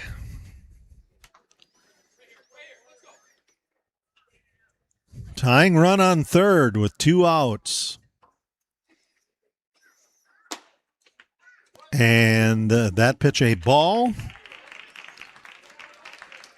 So that sends Bemnister to first, and the Cavaliers have runners on the corners with 2 outs. Now up Aiden Pankratz. And Blake Johnson wants to have a talk at the mound.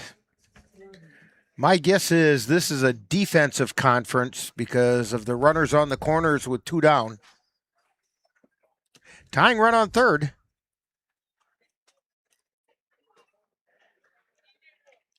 And the Cavs come in now to talk with Ryan Bemnister.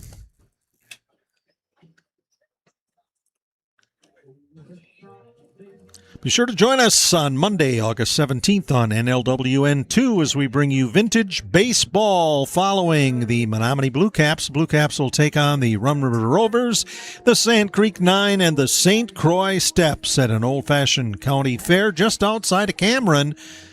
Coverage begins at 7 p.m. That's Monday, August 17th on NLWN-2. Dan and I went to that last year, and that museum that's there is really an interesting place. It's designed as a little homestead farm.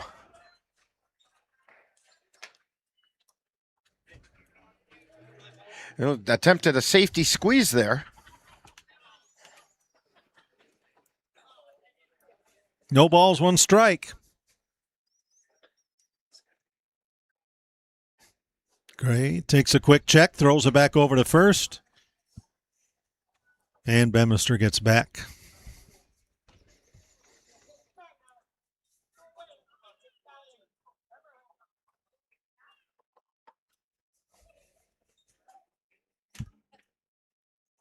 Tyler Gray sends the pitch in. That one outside. 1 ball, 1 strike. Sam Knickerbocker waiting on deck. He's got a 2-for-2 game going.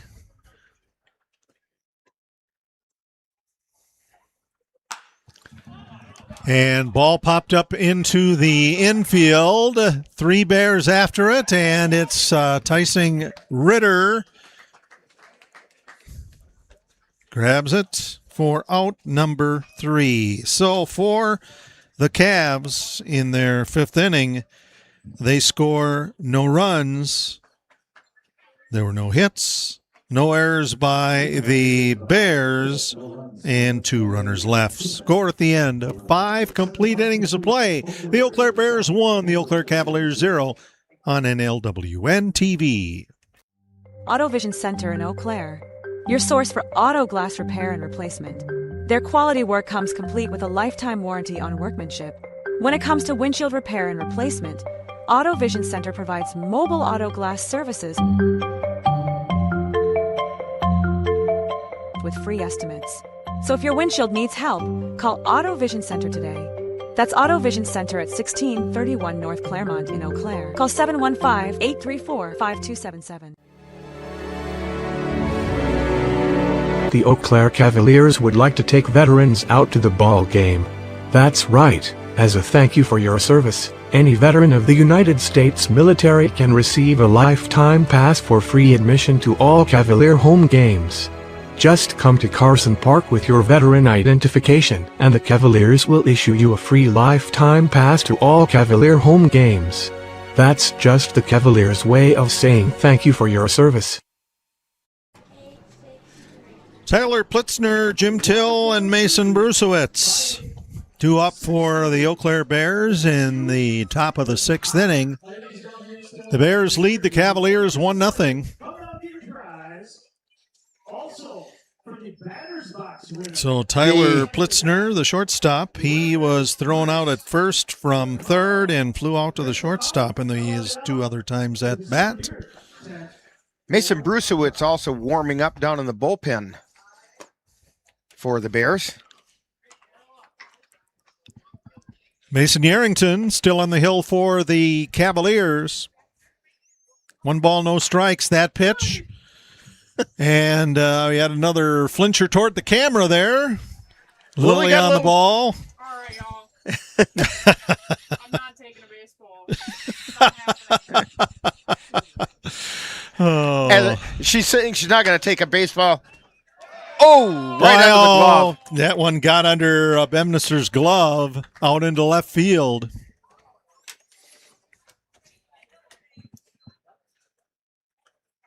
Oh, they charged Bemnister with an error. Jim Till now comes up for the Bears. He flew out to center and walked in his last 2 times at bat. And ball bunted out into the third base side. Throw over to Delikowski. Gets by him.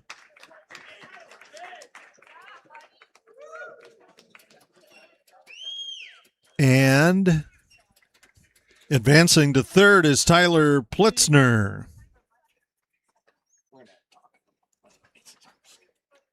I do believe that it's going to be a bunt single.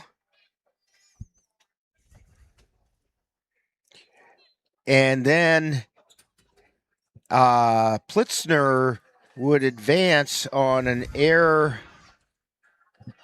And I don't know whether you charge it. I think you're going to charge it to Bemnister. That's what advanced the runner to third. That was a very well-placed bunt that time by Jim Till.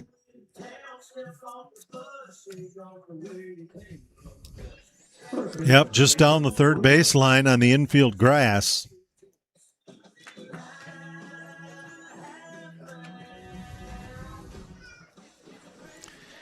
So that brings up Mason Brusewitz, who struck out looking and got on an error the last 2 times he was up. Bears have runners on the corners, a 1-0 lead. No balls and a strike. They're trying to get all the baseballs collected, and here we go.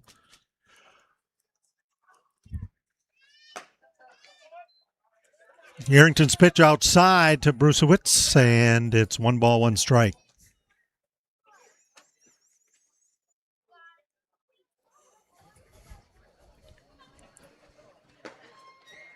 The pitch falls low, 2 balls, 1 strike.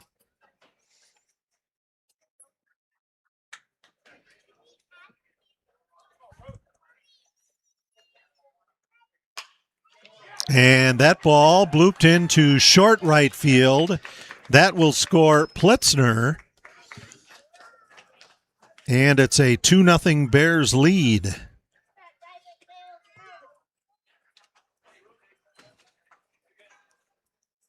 So runners on first and second for the Bears. Till on second, Brusewitz on first.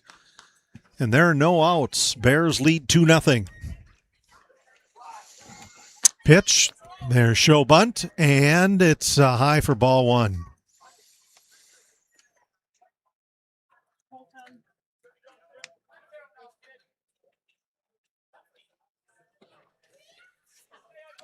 I believe it's Andrew Milner warming up in the bullpen for the Cavs. It's about the only person they had left in the dugout. Yarrington's last pitch caught the outside corner for strike 1. Bunt, and tapped out to the pitcher, and the throw over to first in time. That was fielded by Gopinski. He had to dig it out. It almost didn't get there.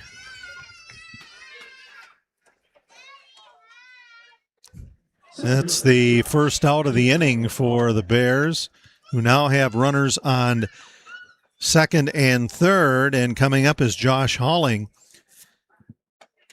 He got on with a walk and had a single in the second inning. Walked in the fourth inning. 2-0 Bears. Yarrington winds and throws, swing and a miss. Strike 1. 1 ball, 1 strike, 1 out.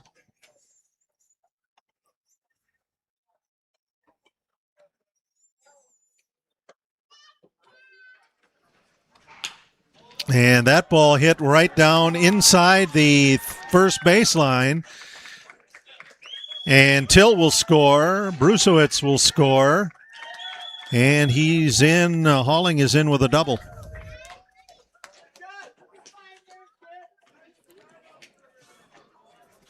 So a 2 RBI double stretches the Bears' lead over the Cavs 4-0. Number 33, Todd Lasher.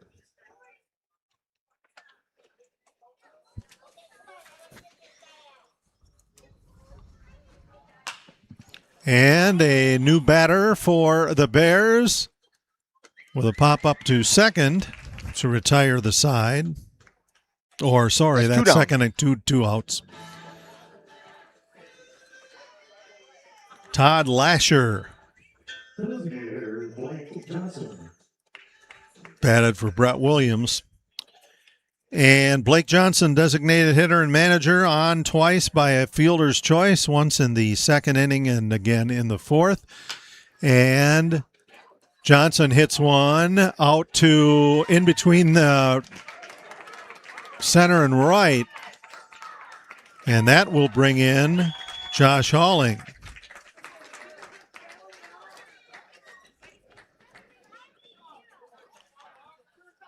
So the Bears wrap off a double.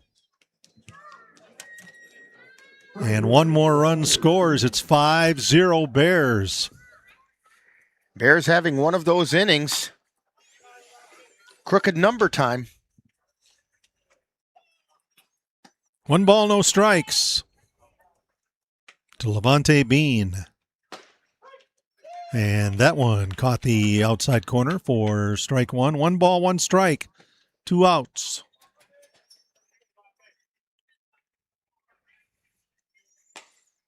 Pitch outside and low. Ball 2. 2-1. 2 outs.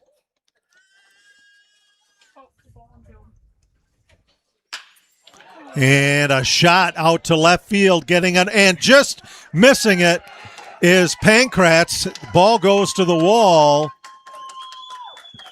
That will score Blake Johnson. And Levante Bean is on with a double.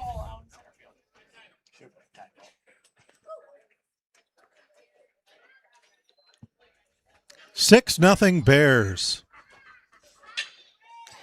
So there's no RBI for Bean there because the error was charged to Pankratz.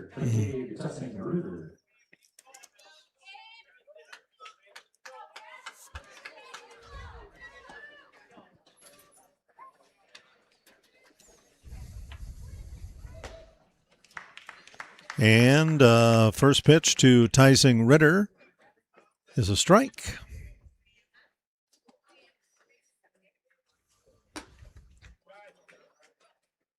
That pitch inside, ball 1. 1 ball, 1 strike. 5 errors for the Cavaliers so in tonight's game. Got underneath that ball, and that's hit in between to the gap in right center. And ball gets loose, heading in to score Levante Bean.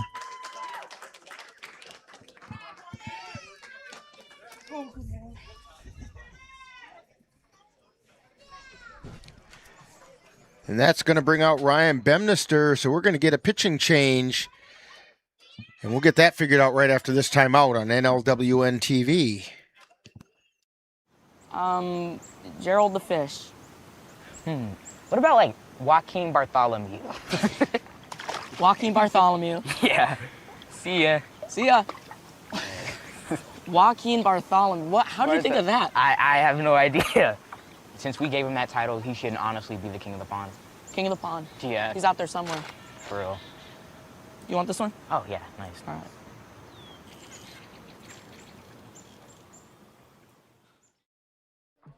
How do you know when you've made the right decision? It's the feeling you get in your gut. The one that tells you what's right or wrong. It's the one that says, sure, I can have a drink. Or the feeling that says, Okay, I've been drinking. Now what? It's the voice inside you that says, I'm buzzed. Better leave the car when it's time to go. Plan ahead. Catch a sober ride. Buzz driving is drunk driving.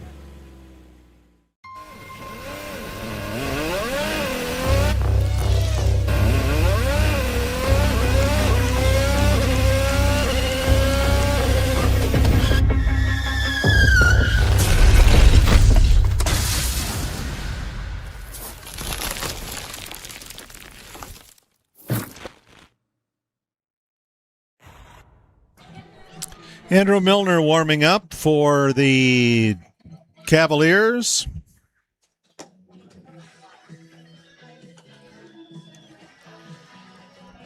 Head on over to the Colfax Fairgrounds on Thursday evenings this summer as the Colfax Women's Club presents Music in the Park. There'll be a farmer's market from 4 to 8 p.m. along with the Tasty Troll food truck with music starting at 7 p.m. First night tomorrow evening featuring the duo of Craig and Pete. That's tomorrow, June 25th, Music in the Park at the Colfax Fairgrounds. So Lance Lettner, the batter now. First pitch by Andrew Milner, catches the outside corner for strike one. Milner looks back at second, delivers. Pitch outside, ball one. Numbers on Mason Yarrington, he went 5 2/3 innings, gave up 7 runs, 4 of which were earned. And that ball popped out to the infield. And that ends the Eau Claire Bears' productive 6th inning. So the Bears scored 6 runs on 4 hits. And there were 3 Cavaliers errors and 1 runner left. Score at the end of 5.5 innings of play. The Eau Claire Bears 7. The Eau Claire Cavaliers nothing on NLWN-TV. Midwest Environmental Consultants, your partner and guide. From soil testing to landscapes, they cover it all. Lawn care and beauty, they're ready to call. With expertise in the ground, they'll analyze what's there. Call 608-468-2067 and let's get started. You deserve the best. NLWN-TV is excited to bring you Eau Claire Cavalier Baseball.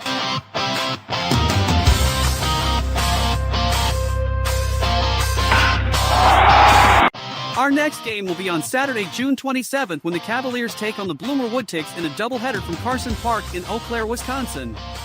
Coverage on NLWN-TV begins with the In the Dugout show at 12 p.m. That's Cavalier Baseball on Saturday, June 27th on NLWN-TV.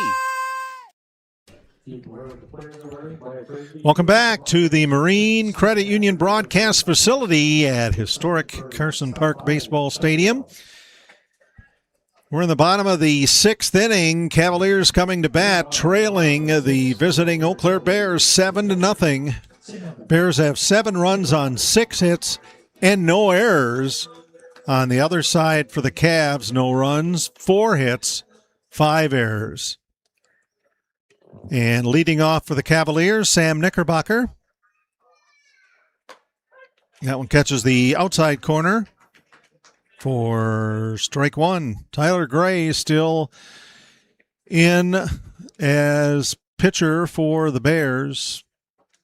Winds and delivers. Knickerbocker drops one into short left field, and the Cavs have a base hit. It's 3 for 3 day for Sam Knickerbocker.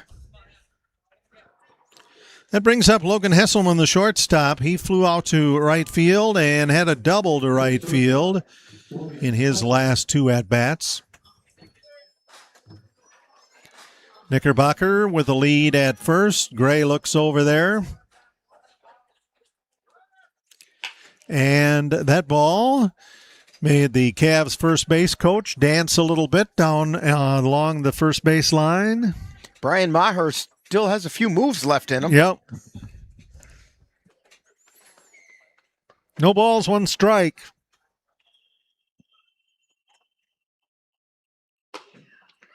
That pitch outside, 1 ball, 1 strike.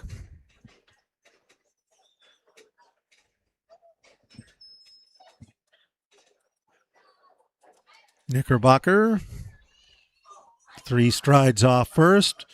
Gray delivers, high and away. Ball 2. 2 balls, 1 strike.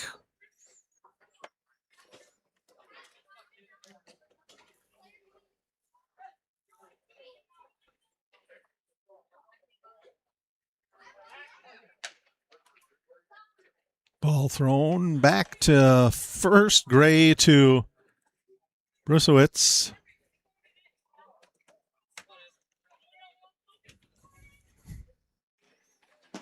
Pitch delivered. That one falls low. Ball 3. 3 balls, 1 strike.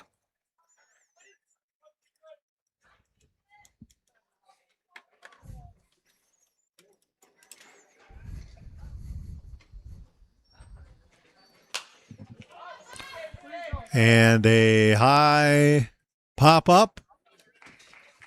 Grabbed by the catcher, Tyson Ritter. And that is the first out for the Cavs.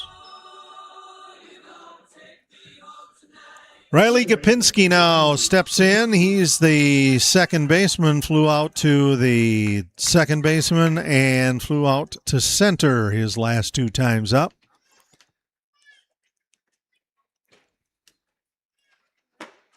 Gray delivers, throw goes back to first, and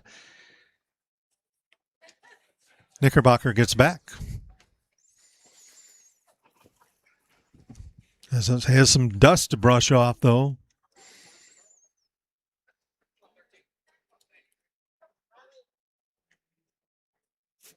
Tyler Gray checks over at first, winds and delivers that pitch. Outside corner. Strike 1. 1 ball, 1 strike, 1 out for the Cavs in the bottom of the 6th inning.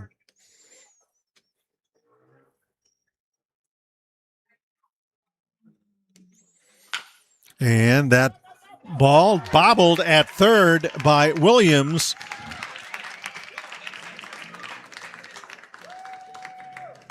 And they did charge an error. Yep, first error of the night. So that puts Knickerbocker at second, Gopinski on at first on the error, the first error of the night for the Bears. And Jerome Delikowski, the first baseman, steps in for the Cavaliers with 1 out. Cavs trail 7-0 to the Bears. And throw goes back to first, getting back in time, Riley Gopinski. And strike 1 for Jerome. Gopinski's secondary lead is a good one, but it definitely draws some attention. Gray delivers, and Delikowski fouls one down the third base side. Ryan Bemister grabs it with one hand and tosses it in, and it's 0-2 to Jerome Delikowski.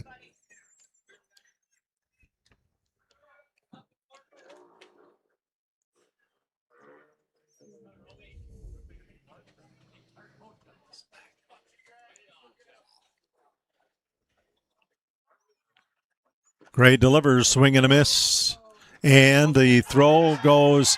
And the throw over to second, or over to third, retires the side. That's a strike him out, throw him out double play. So in the Cavaliers' 6th inning, no runs on 1 hit. There was 1 error and 1 runner left. Score at the end of 6 complete innings of play. The Eau Claire Bears 7. The Eau Claire Cavaliers nothing on NLWN-TV. Get in touch with the roots of the Chippewa Valley at the Chippewa Valley Museum, located in Eau Claire's Carson Park, with a mission of connecting people to their community and inspire curiosity. From reinventing the Chippewa Valley, a century of change in farm life, the Farmhouse Theater, along with the Wisconsin Logging Museum and Logging Camp. Also, the Chippewa Valley Museum features special temporary exhibits and traveling exhibits, as well as web exhibits. The Chippewa Valley Museum is open Tuesdays through Saturdays. Call for more information at 715-834-7871. The Chippewa Valley Museum will be open on Saturday, July 4th, free of charge, so you can visit the U.S. on 250 or at 250 on the 250th anniversary of the Declaration of Independence. In addition, enjoy the Carson Park scavenger hunt, the patriotic model railroading layout, outdoor games, the noon flag raising, and ice cream parlor specials. For more information, call the Chippewa Valley Museum at 715-834-7871. And to take us through the last third of tonight's game, here's Rick Olson. Well, thank you, Jay. Cavaliers have their work cut out for them.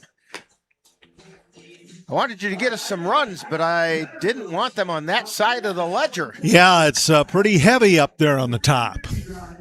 Especially 7-0. The Bears on top of the Cavaliers. We head to the top of the seventh inning. Due up for the Bears, Tyler Plitzner, Jimmy Till, and Mason Brucewitz. So Tyler Plitzner is 0 for 3, and first pitch is a strike. He did get on an error his last time up.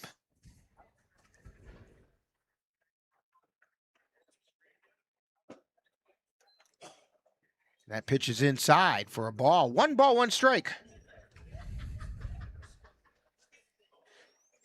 Andrew Milner on the mound in relief. And that's high and away. 2 balls and a strike.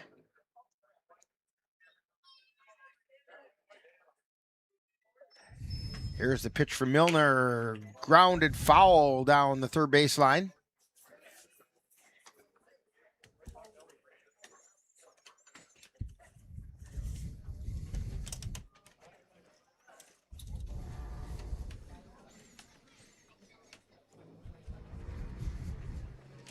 Here's the pitch. Heads up. And that one, landed right in between us. That one came right in the press box. Took down the defensive board and landed on the counter. So you going to autograph that, Rick? Or? Yeah, I think I should. 3 balls and 2 strikes to Tyler Plitzner.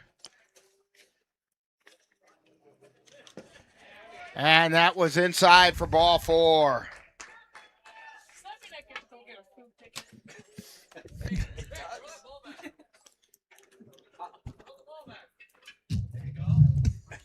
Yeah, that's $1 at the souvenir stand. Ryan Bemnister wanted us to make sure we threw the ball back in. I want my coupon for the souvenir stand.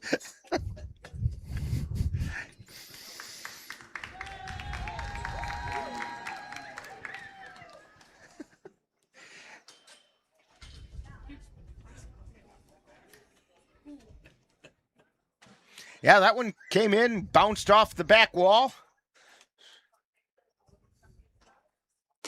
Inside for a ball to Jimmy Till.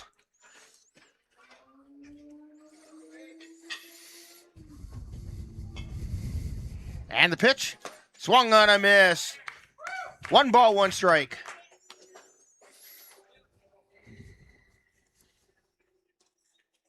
Plitzner on first. And the 1-1 to Till. Strike called on the outside corner. Till is 1 for 2. Had a bunt single his last time up. He also flew out to center field and drew a walk. And the pitch. That's inside. It almost broke over the corner. That had Till bailing out, and it was very close to being a strike. 2 balls, 2 strikes. Milner delivers. High hopper over towards second. Flip to short. Throw to first. Not in time. So Till is on a fielder's choice. 4-6 on the put out. 1 away. And it brings up Mason Brusewitz. He's 1 for 3. Got an RBI single his last time up. Also reached on an error. And struck out looking. Milner delivers. There's a shot out into right field, just over the outstretched gloves of Gopinski. Throw coming in towards third, but getting there in time is Till.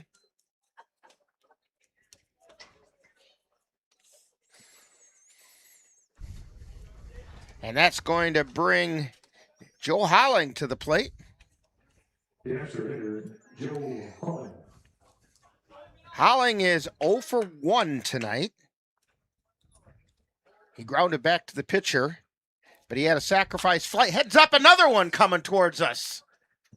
What did we do to them? Dan goes, what did we do to them? That one had Lily pretty worried. Runners on the corners. And the pitch. Ground ball over to second. Scoots through into center, or into right field. Coming in to score.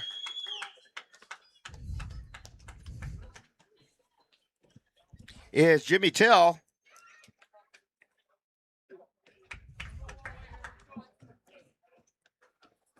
Center fielder, Josh Holling.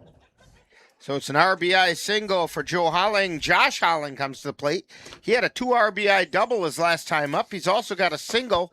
He's got a multiple hit game going. The first pitch is a strike.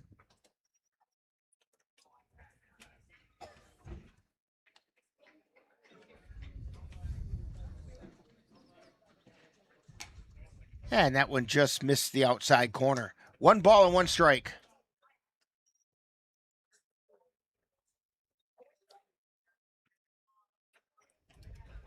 And the pitch swung on and fouled away.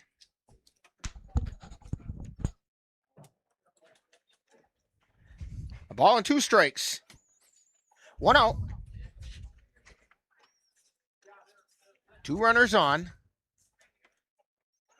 And the pitch. Strike 3 called.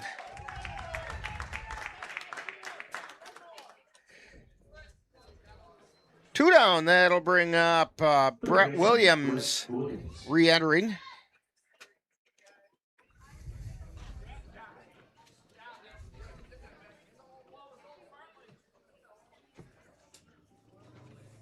And he fouls that one back into the screen. No balls in the strike.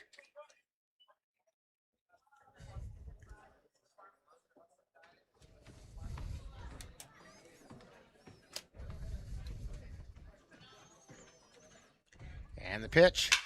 Ground ball over to second. Gopinski scoops, throws it to first in time. And that'll do it.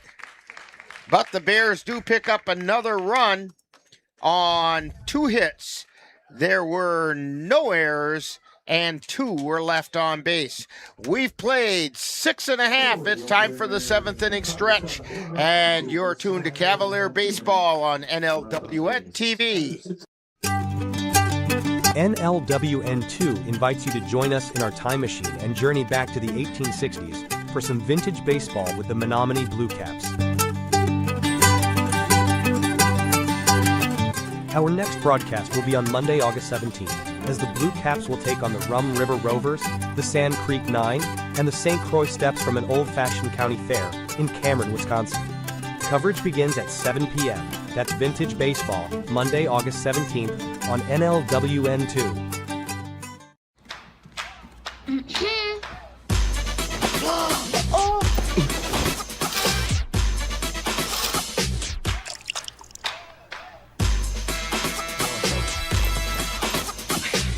You're not gonna get it all right.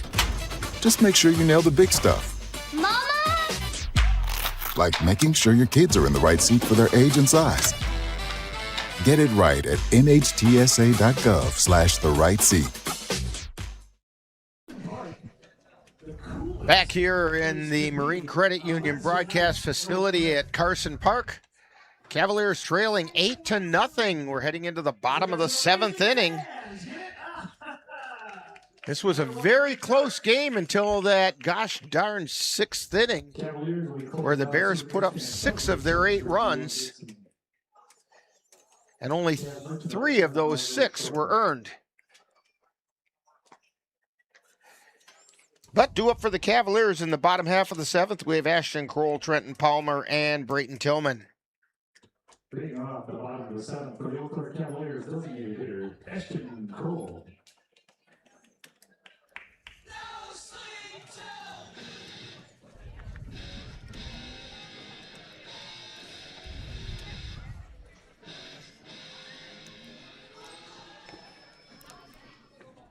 And the first pitch to Kroll is a called strike on the outside third of the plate.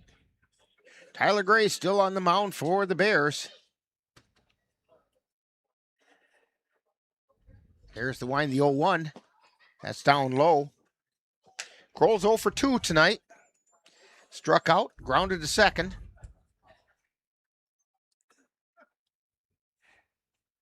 Tyler Gray's 1-1 pitch. Fly ball out towards center field. Coming on hard is Holling.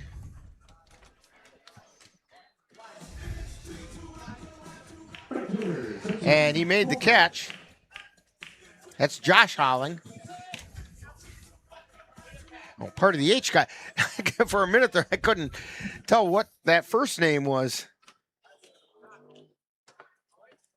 It's going to bring up Trenton Palmer. Palmer's 1 for 1. He did have an infield hit his first time up, one that bounced real hard off the turf straight up in the air and took forever to come back down. The pitch is outside, counts 1-1. Cavs need to put some base runners on the bases. Swing and a miss, strike 2. Of course, they've had a few of those. Gee, I don't know if you have a count. Sometimes you do. How many left on base? That's fouled away. Count remains 1 and 2.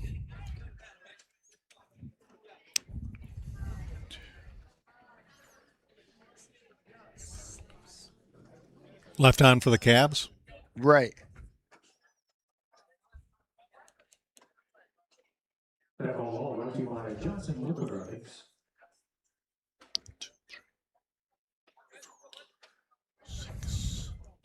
I have 7. I did make a comment back in the 2nd inning after the Cavs batted. Here's the 1-2 pitch.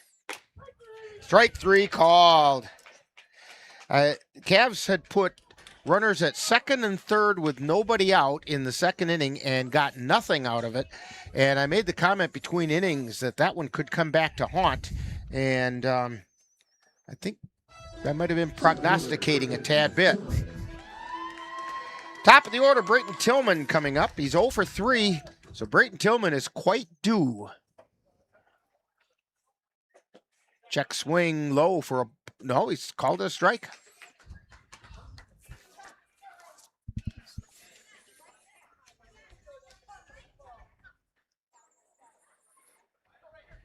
No balls and a strike. Here's the pitch. Strike called on the inside corner. 0-2 is now the count.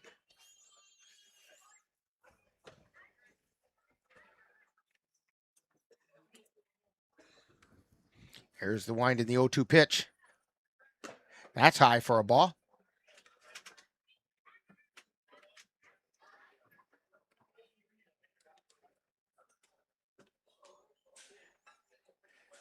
A ball and 2 strikes, so 2 down.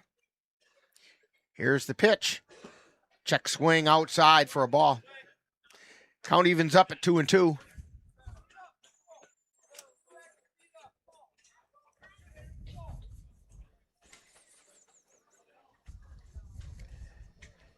Gray winds and fires. That's outside. The count goes full.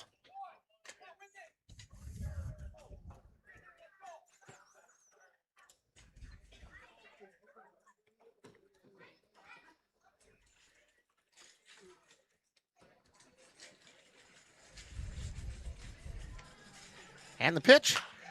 Fly ball in the infield. Coming in as Plitzner. Nope, moving over and making the catch is Williams.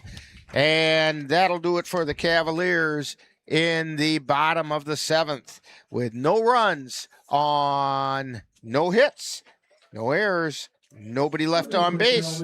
We've played 7 innings, and it's the Eau Claire Bears 8, Cavaliers nothing on NLWN-TV. Be right there. Wait.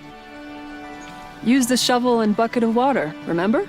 Drown, stir, drown, feel. Then make sure it's cool. Where'd you learn that? SmokeyBear.com. Brushed up on some tips before we left. Don't want to start a wildfire, right?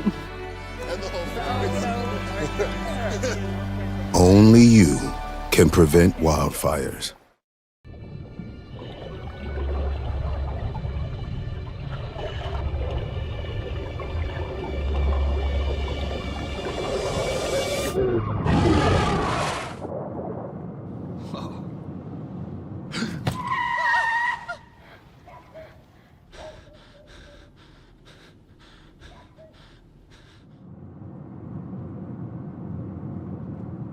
Eyes forward. Don't drive distracted.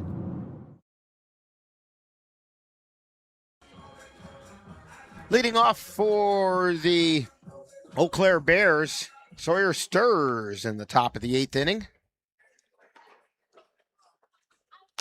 There's a pop foul out of play. Other scores, the Osseo Merchants defeated the Augusta Athletics 12-1. And in the 7th inning, it's the Cadott Red Sox leading the Jim Falls Sturgeons 2-0. That pitch is outside for a ball.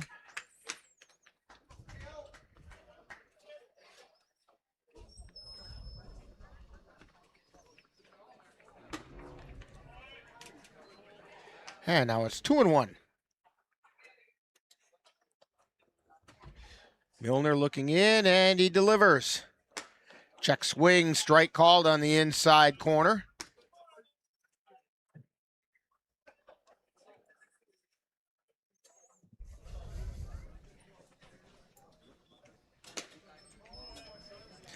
Sawyer Stirs is the hitter.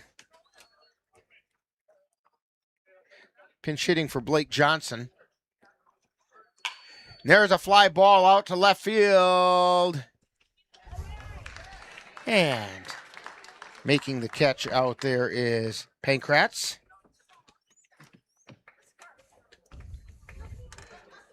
That's going to bring up Levante Bean. He had a 2-base error his last time up, came around and scored.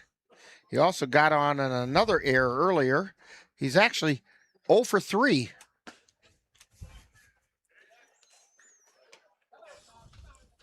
First pitch to him was down low for a ball. Milner winds and delivers. Fly ball to left field. Pankratz back, and he makes the catch. 2 down. McCabe Thiesing Ritter comes to the plate. He's 1 for 3. Hit an RBI double his last time up.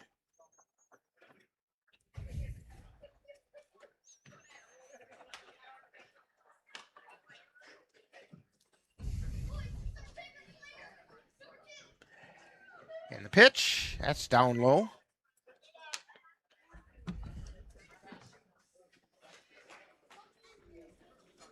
Here's the wind and the pitch. There's a strike. That was a fastball right down the middle of the plate. A ball and a strike. Milner winds and fires. That missed high and away. 2 balls and a strike. Here's the pitch. High pop-up in the infield. Hesselman underneath. And he makes a catch. So, nothing across for the Bears in the 8th inning. No runs, no hits, no errors, nobody left on base. We've played 7.5, and it's the Bears 8, Cavaliers nothing on NLWN-TV. NLWN-TV is excited to bring you Eau Claire Cavalier Baseball.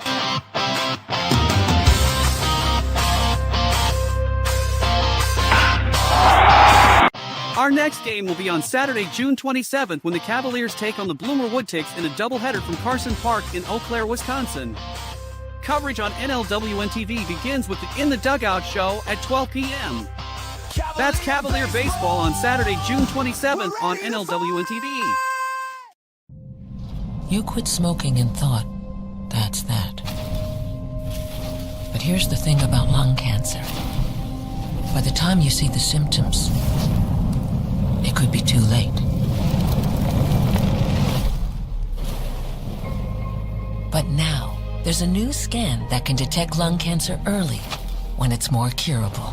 If you smoked, get scanned. Talk to your doctor or learn more at savedbythescan.org. So we're going to head to the bottom of the 8th inning. Cavs trailing 8-0 to the Eau Claire Bears. Due up for the Cavaliers, we have Xavier Bemnister, Aiden Pankratz, and Sam Knickerbocker.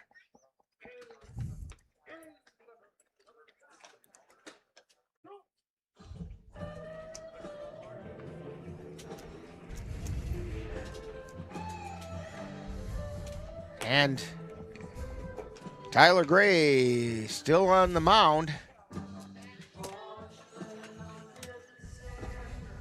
He hasn't given up any runs yet and only given up 5 hits. Xavier Bemnister stepping to the plate. He's 0 for 2. Flew out to center field, popped to second, and drew a walk.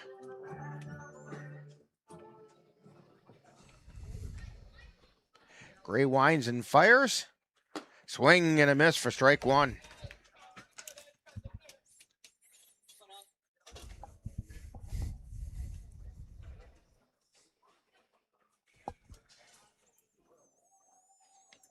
Here's the 0-1 pitch. Strike called on the inside corner.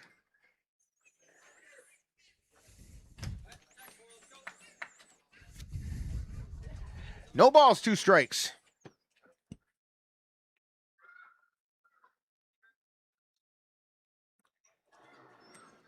Gray goes into his wind. And the 0-2 pitch. That's outside.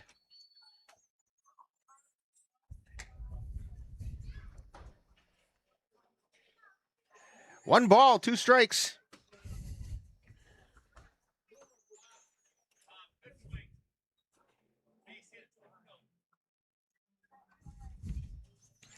And the 1-2 pitch. That's outside. Counts even at 2-2.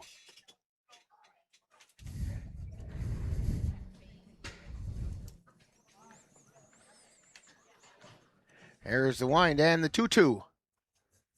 Ground ball. Over to third, throw to first, and it's in time. A nice scoop that time over at first base by Mason Brusewitz.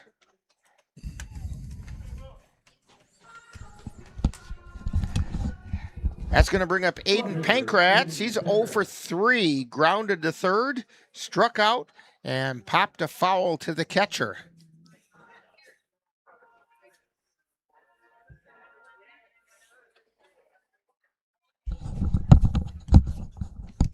And the pitch, that missed outside.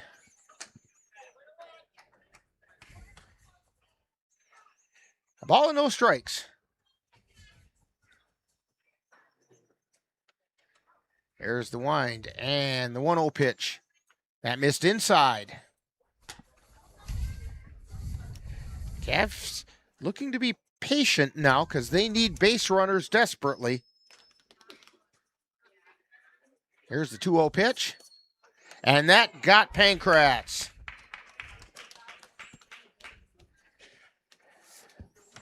right below the number 2. That's going to bring up Sam Knickerbocker. Knickerbocker is 3 for 3 today. Sam Knickerbocker. There's a reason they call him the Energizer Bunny. Talk much, Rick? Rubber baby buggy bumpers. And the pitch. Strike called on the inside corner.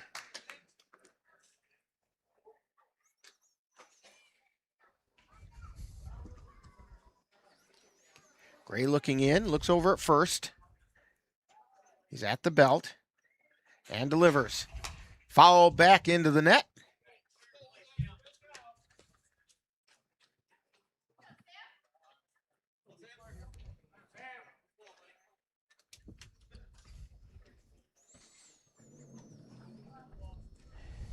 No balls, 2 strikes to Sam Knickerbocker. And the pitch. That one got away from the catcher, and down to second goes Pankratz. It's going to go as a pass ball. Came right off his glove.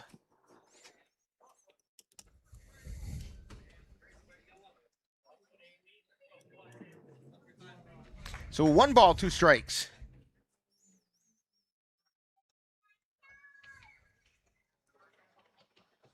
And the pitch. There's a shot towards shortstop, and the catch is made.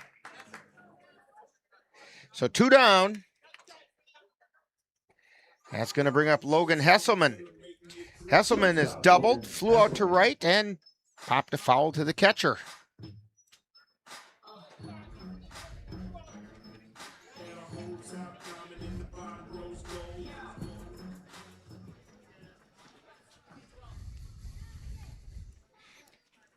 And the first pitch is a strike right down the pipe.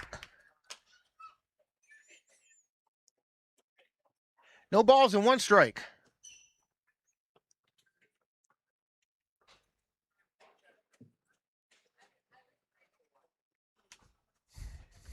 And the pitch. Strike called on the outside corner.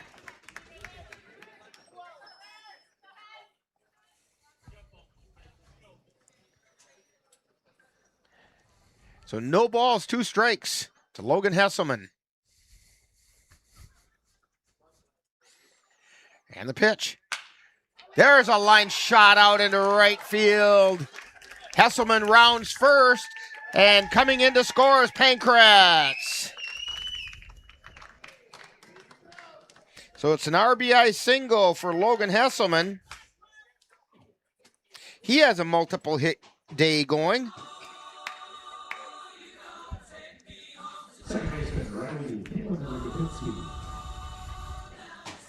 It's going to bring up Riley Gopinski, 0 for 3.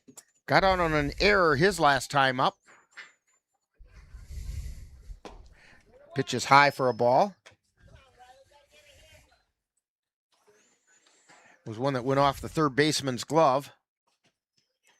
That's how he got out on the air. And the pitch. Strike called on the outside corner. 1 ball, 1 strike.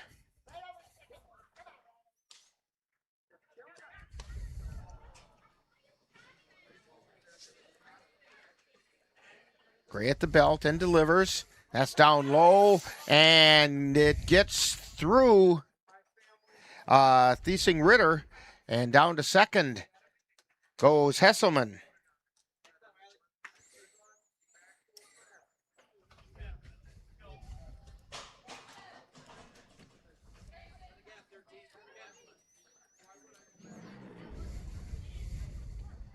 Two balls and a strike.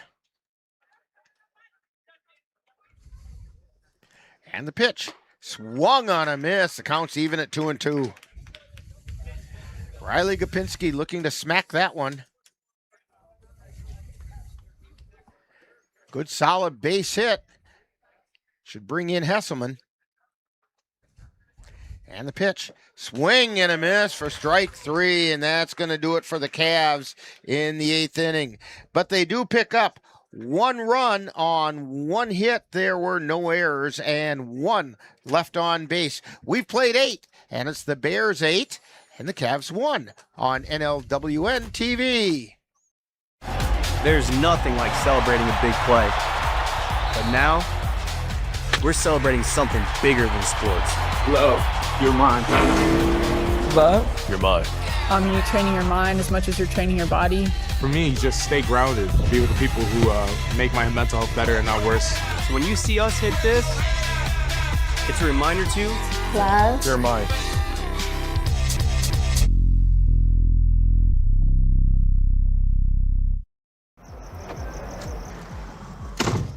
I'm serious, man. I actually got better when I'm on it. If anything, I'm more careful.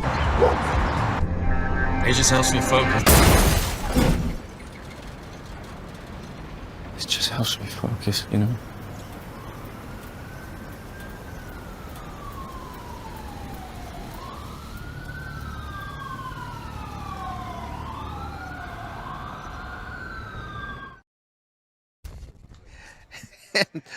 We're back here at the Marine Credit Union broadcast facility, and Dan's worried we might go into extra innings because he's got cookies in the oven. They're more like hockey pucks now, aren't they? Leading off for the Bears in the top of the 9th, Lance Lettner. And the first pitch is a called strike. Can use them to even up a wobbly table. Well, that's true. You could.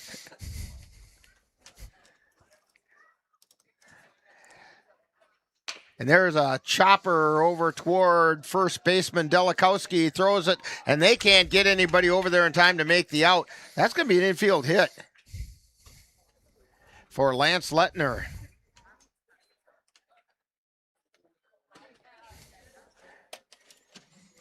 Shortstop, Tyler Plitzner. That's going to bring up Tyler Plitzner. Plitzner is 0 for 3 and drew a walk. He did get on an error by Bemnister. And the pitch, that's high and away for a ball.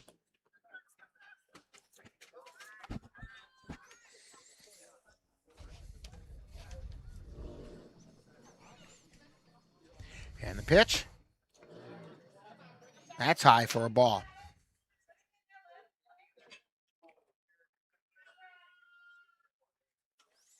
Two balls, no strikes. And the 2-0 pitch. That's low and inside. 3-0 is the count.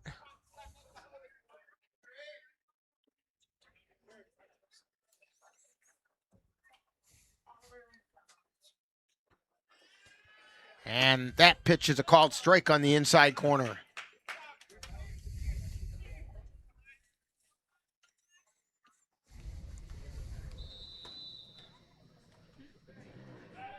Throw over to first.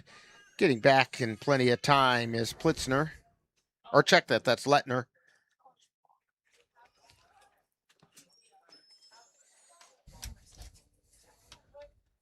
Here's the pitch. High pop foul. It's going to go out of play. Over on the bleachers on the left side. They have full service automotive repair, preventative maintenance. 3 balls and 2 strikes to Tyler Plitzner.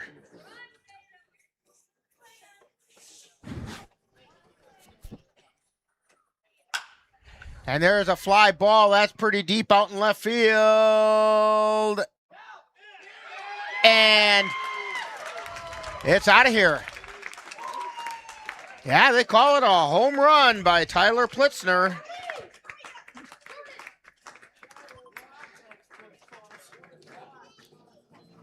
Really close to the foul pole, but it went on the inside of it, and so that's a 2-run shot by Tyler Plitzner, making it 10-1. Bears on top.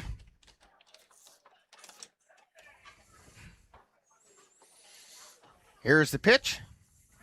That's inside. It's Jimmy Till. He had a bunt single. There's a strike called. Also grounded into a fielder's choice and flew out to center field, in addition to drawing a walk. There's a high hopper over to short. Hesselman throws it to first. It's in time.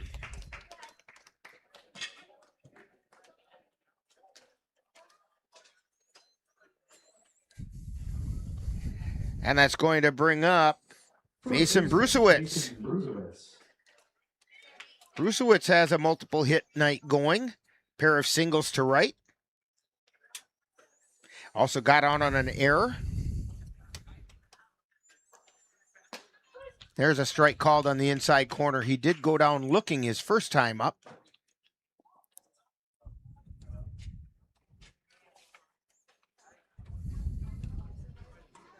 And the pitch. There's another strike called.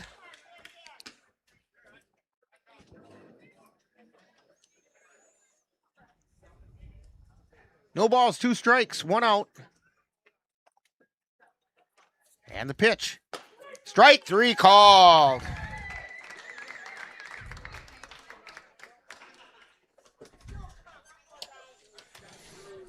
That's a second strikeout for Andrew Milner. And it brings up Joe Holling.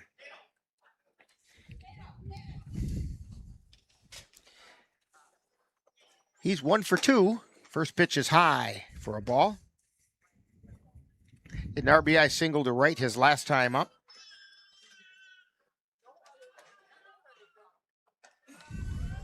The 1-0 pitch, that's inside. 2-0.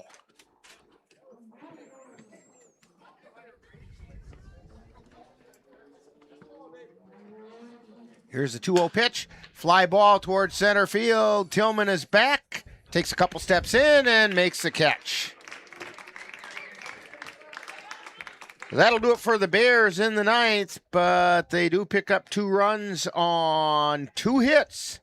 There were no errors and nobody left on base. So we have completed 8.5, and it's the Bears 10, Cavaliers 1 on NLWN-TV. My name's Stacy, I'm 57, and I was adopted in 2020. One teen can come in and make you look at life in a whole different way. You know, he's my father, so I look up to him a lot. If I can be 10% of the man he is, I'll be a happy person for sure.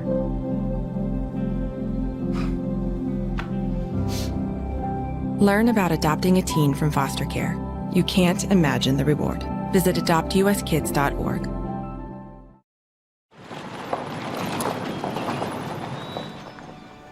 You need some help? Your tow chains are a little loose. Could spark a wildfire.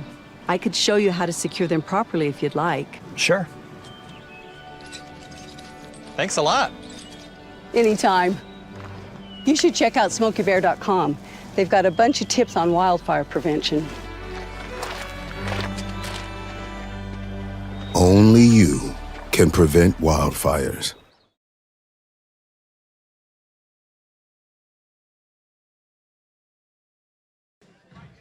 New rump on the bump for the Bears. Mason Brusewitz. Tyler Gray went 8 innings, gave up 1 run. It was earned on 6 hits, walked 2, and struck out 8. Jerome Delikowski leading things off.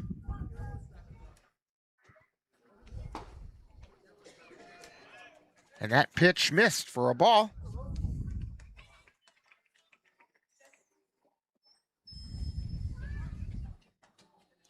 And the pitch. Strike called.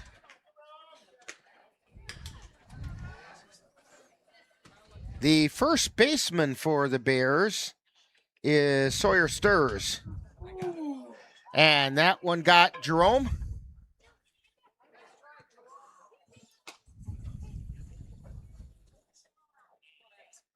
So the Cavs have a runner on first. It's going to bring up Ashton Kroll.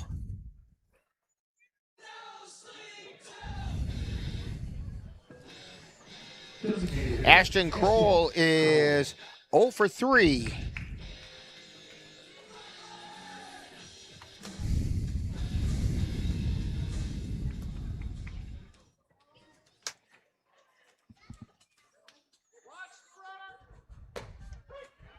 And the first pitch is a strike.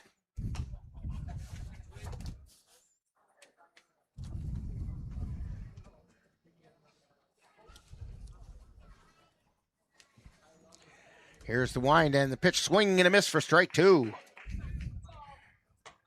Kroll struck out looking, grounded to second, and flew out to center field. Delikowski on first.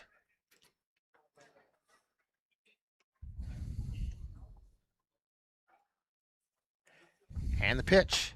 That's outside.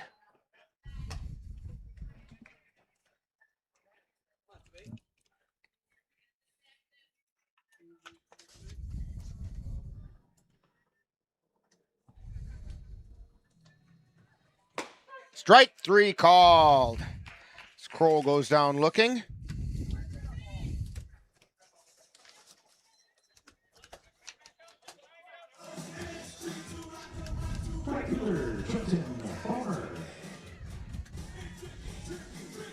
Rusewitz has a 7.2 earned run average in 5 innings of work. And the pitch, fouled back on the left side. Travel ball brought to you by Auto Vision Center, located at 1631 North Claremont Avenue.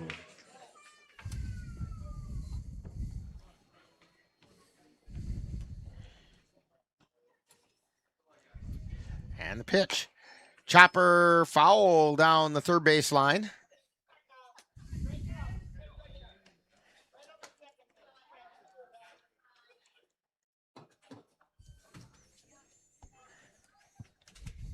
No balls, 2 strikes. It's Trenton Palmer.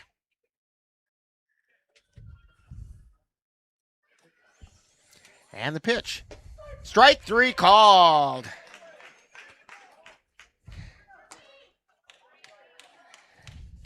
So Brayton Tillman represents the last chance for the Cavaliers, and he is 0 for 4 today. Struck out twice, flew out to right, and popped to third.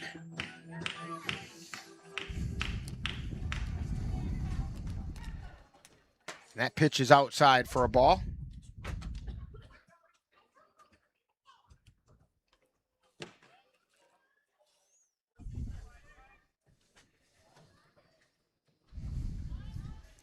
And there's a fly ball foul down the right field line.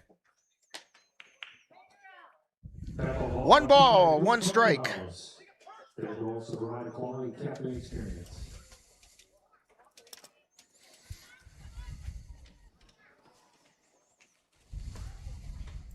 And the pitch.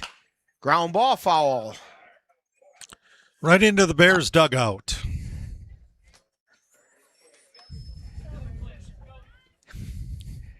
One ball, 2 strikes. I'll make a few of them scatter in there. That missed inside. And it got away from teasing Ritter as Jerome Delikowski checks into second.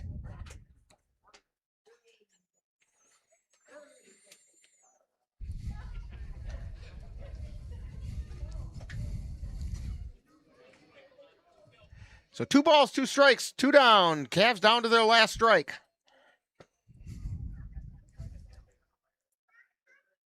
And the pitch. Strike 3 called.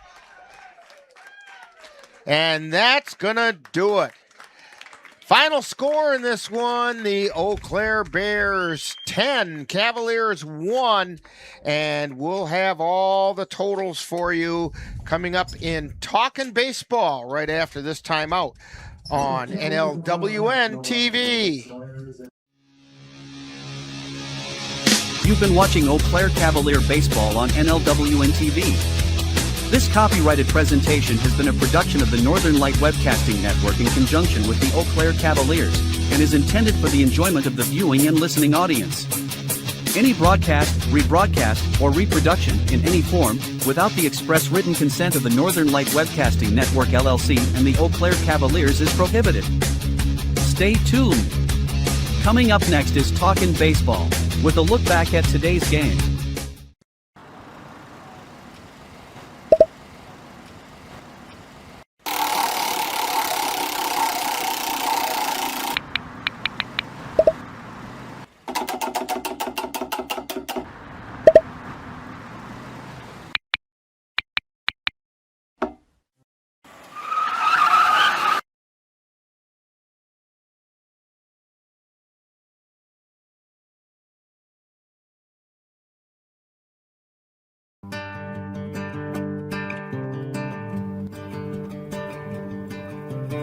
time now for Talkin' Baseball with a wrap-up of today's Eau Claire Cavalier game. And now, back out to the ballpark.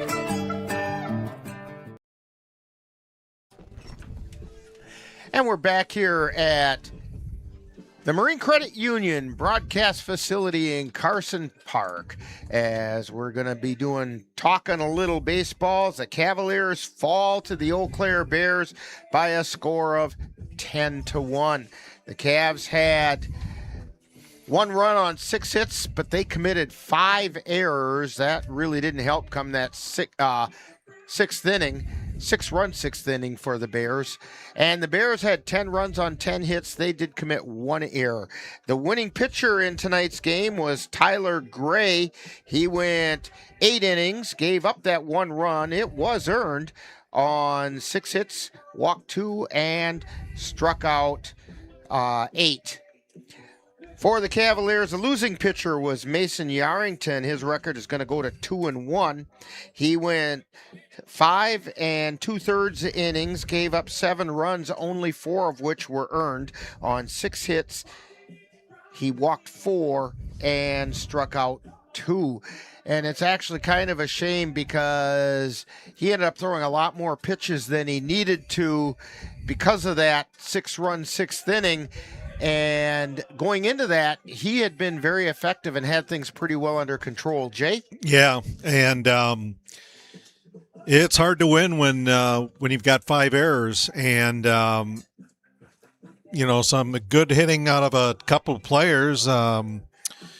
Knickerbocker was 3 for 4, and Logan Hesselman went 2 for 4. The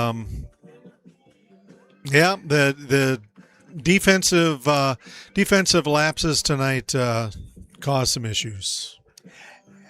And so the Cavs dropped their overall record to 9-5. The record in the Chippewa River Baseball League is now 6-3, so they will slide out of that first place tie. Last score we had, in fact, it was a final. The Osseo Merchants defeated the Augusta Athletics 12-1, so the Merchants will take sole possession of first place after tonight's activities. Cavs can work their way right back into there on Saturday, and we have Ryan Bemnister coming up to join us tonight. And more than 3 questions I'm walking. And Ryan is not one of his happy jolly modes tonight. It's a tough one to lose this one 10-1 to the Bears. Yep. And it's tough to win a game when you commit 5 errors. Yeah, those are just the physical ones. Yeah, and you could see that out there. And started to see a few heads start to hang a little bit. Just a little bit. Attitude becomes attitude, so here's what it is. I guess the only thing you could say is they're just going to have to make adjustments to that on Saturday and get out of the funk and try to put a couple wins together. Hope so. So we got enough guys, I hope. So we'll see. All right, well, and I appreciate you coming up. It's a rough night tonight for the Cavs, and it's going to turn around. And I just have a feeling about this team, and so maybe this is a good thing in the long run, a wake-up call. Hopefully. All right, Thank you. We'll be back talking more baseball right after this timeout on NLWN-TV. Gerald the Fish. What about, like, Joaquin Bartholomew? Joaquin Bartholomew. Yeah. See ya. See ya. Joaquin Bartholomew. What? How did you think of that? I have no idea. Since we gave him that title, he should honestly be the king of the pond. King of the pond. Yeah. He's out there somewhere. For real. You want this one? Oh, yeah. Nice. All right.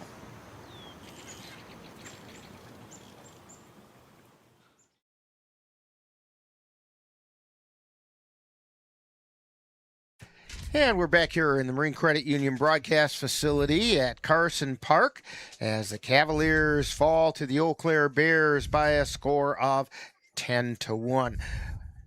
Again, the Cavaliers 1 run, 6 hits. They committed 5 errors. The Bears had 10 runs, 10 hits, and they committed 1 error. Winning pitcher tonight was Tyler Gray. Losing pitcher was Mason Yarrington. Tonight was Sterling Culligan Water and YMCA of the Chippewa Valley night at Carson Park, and we want to thank them for sponsoring tonight's ball game. And the next Cavalier game, well, join us on Saturday on NLWN-TV as we bring you the Cavaliers hosting the Bloomer Woodticks in a Chippewa River Baseball League doubleheader. Coverage is going to begin at 12 noon with the In the Dugout show, followed by live play-by-play action. That's live Cavalier baseball on Saturday, June 27th on NLWN-TV. And be sure to join us on Monday, August 17th on NLWN-2 as we bring you vintage baseball featuring the Menominee Blue Caps. The Blue Caps will take on the Rum River Rovers, the Sand Creek Nine, and the St. Croix Steps at an old-fashioned county fair just outside of Cameron. Coverage begins at 7 p.m. on Monday, August 17th. Also, don't forget about Music in the Park. You can head over to the Colfax Fairgrounds on Thursday evenings this summer as the Colfax Women's Club presents Music in the Park. There will be a farmer's market from 4 to 8 p.m. along with the Tasty Troll food truck with music starting at 7 p.m. The first night is tomorrow evening featuring the duo of Craig and Pete. That's tomorrow. That's June 25th for Music in the Park at the Colfax Fairgrounds. Hey, veterans, the Eau Claire Cavaliers want to remind veterans of the United States military that you can get a lifetime pass to all Cavalier home games simply by coming to Carson Park with your veterans identification, and the Cavaliers will be happy to issue you your lifetime pass. It will be the Cavaliers' way of saying thank you for your service. Today's Eau Claire Cavalier baseball game has been brought to you by the Marine Credit Union with offices in Eau Claire at 3604 Oakwood Hills Parkway, and whose team is there to guide you. Mom's Restaurant and Pub in Colfax. Comfort food the way Mom used to make it. Midwest Environmental Consultants, lawn care and soil testing experts for Western Wisconsin. Auto Vision Center, windshield repair and replacement on North Claremont Avenue in Eau Claire. Slayton's Technology, the official IT provider for the Northern Light Webcasting Network. The Sunset House and RV Park in Port Mansfield, Texas. Your best choice for your next hunting and fishing adventure. And the Chippewa Valley Museum, where you can connect with the roots of the valley right here in Carson Park. Be sure to thank these fine sponsors for bringing you Eau Claire Cavalier Baseball on NLWN-TV. So, for Lily Sinnett on the camera, Dan Petchow on the computer, and Jay Fall, my left-hand man tonight. I think that's how. I'm Rick Olson. That final score once again, Cavaliers lose this one by a score of 10-1 to the Eau Claire Bears, and you've been tuned to Talkin' Baseball on NLWN-TV. You have been tuned to Talkin' Baseball with a wrap-up of today's Eau Claire Cavalier baseball game. This has been a presentation of NLWN-TV. In the heart of a small town where the rivers flow, there's a spirit rising up and it's starting to grow. Carson Park's the place where dreams come alive. Eau Claire Cavaliers, the reason we thrive.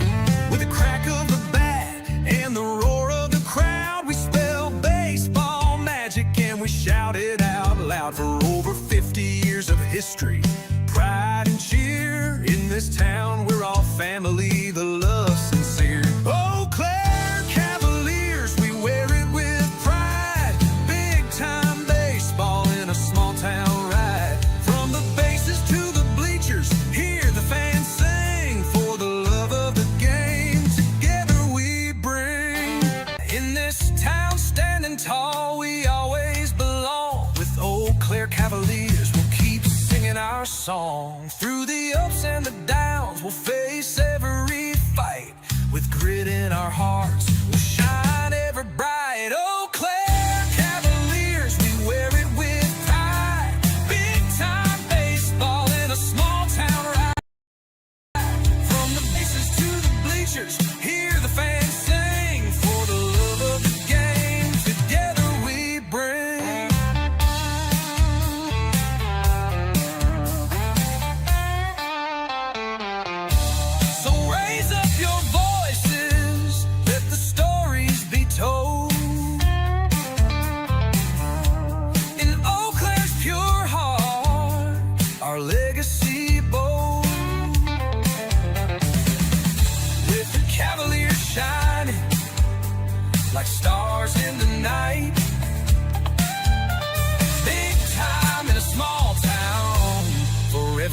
sight.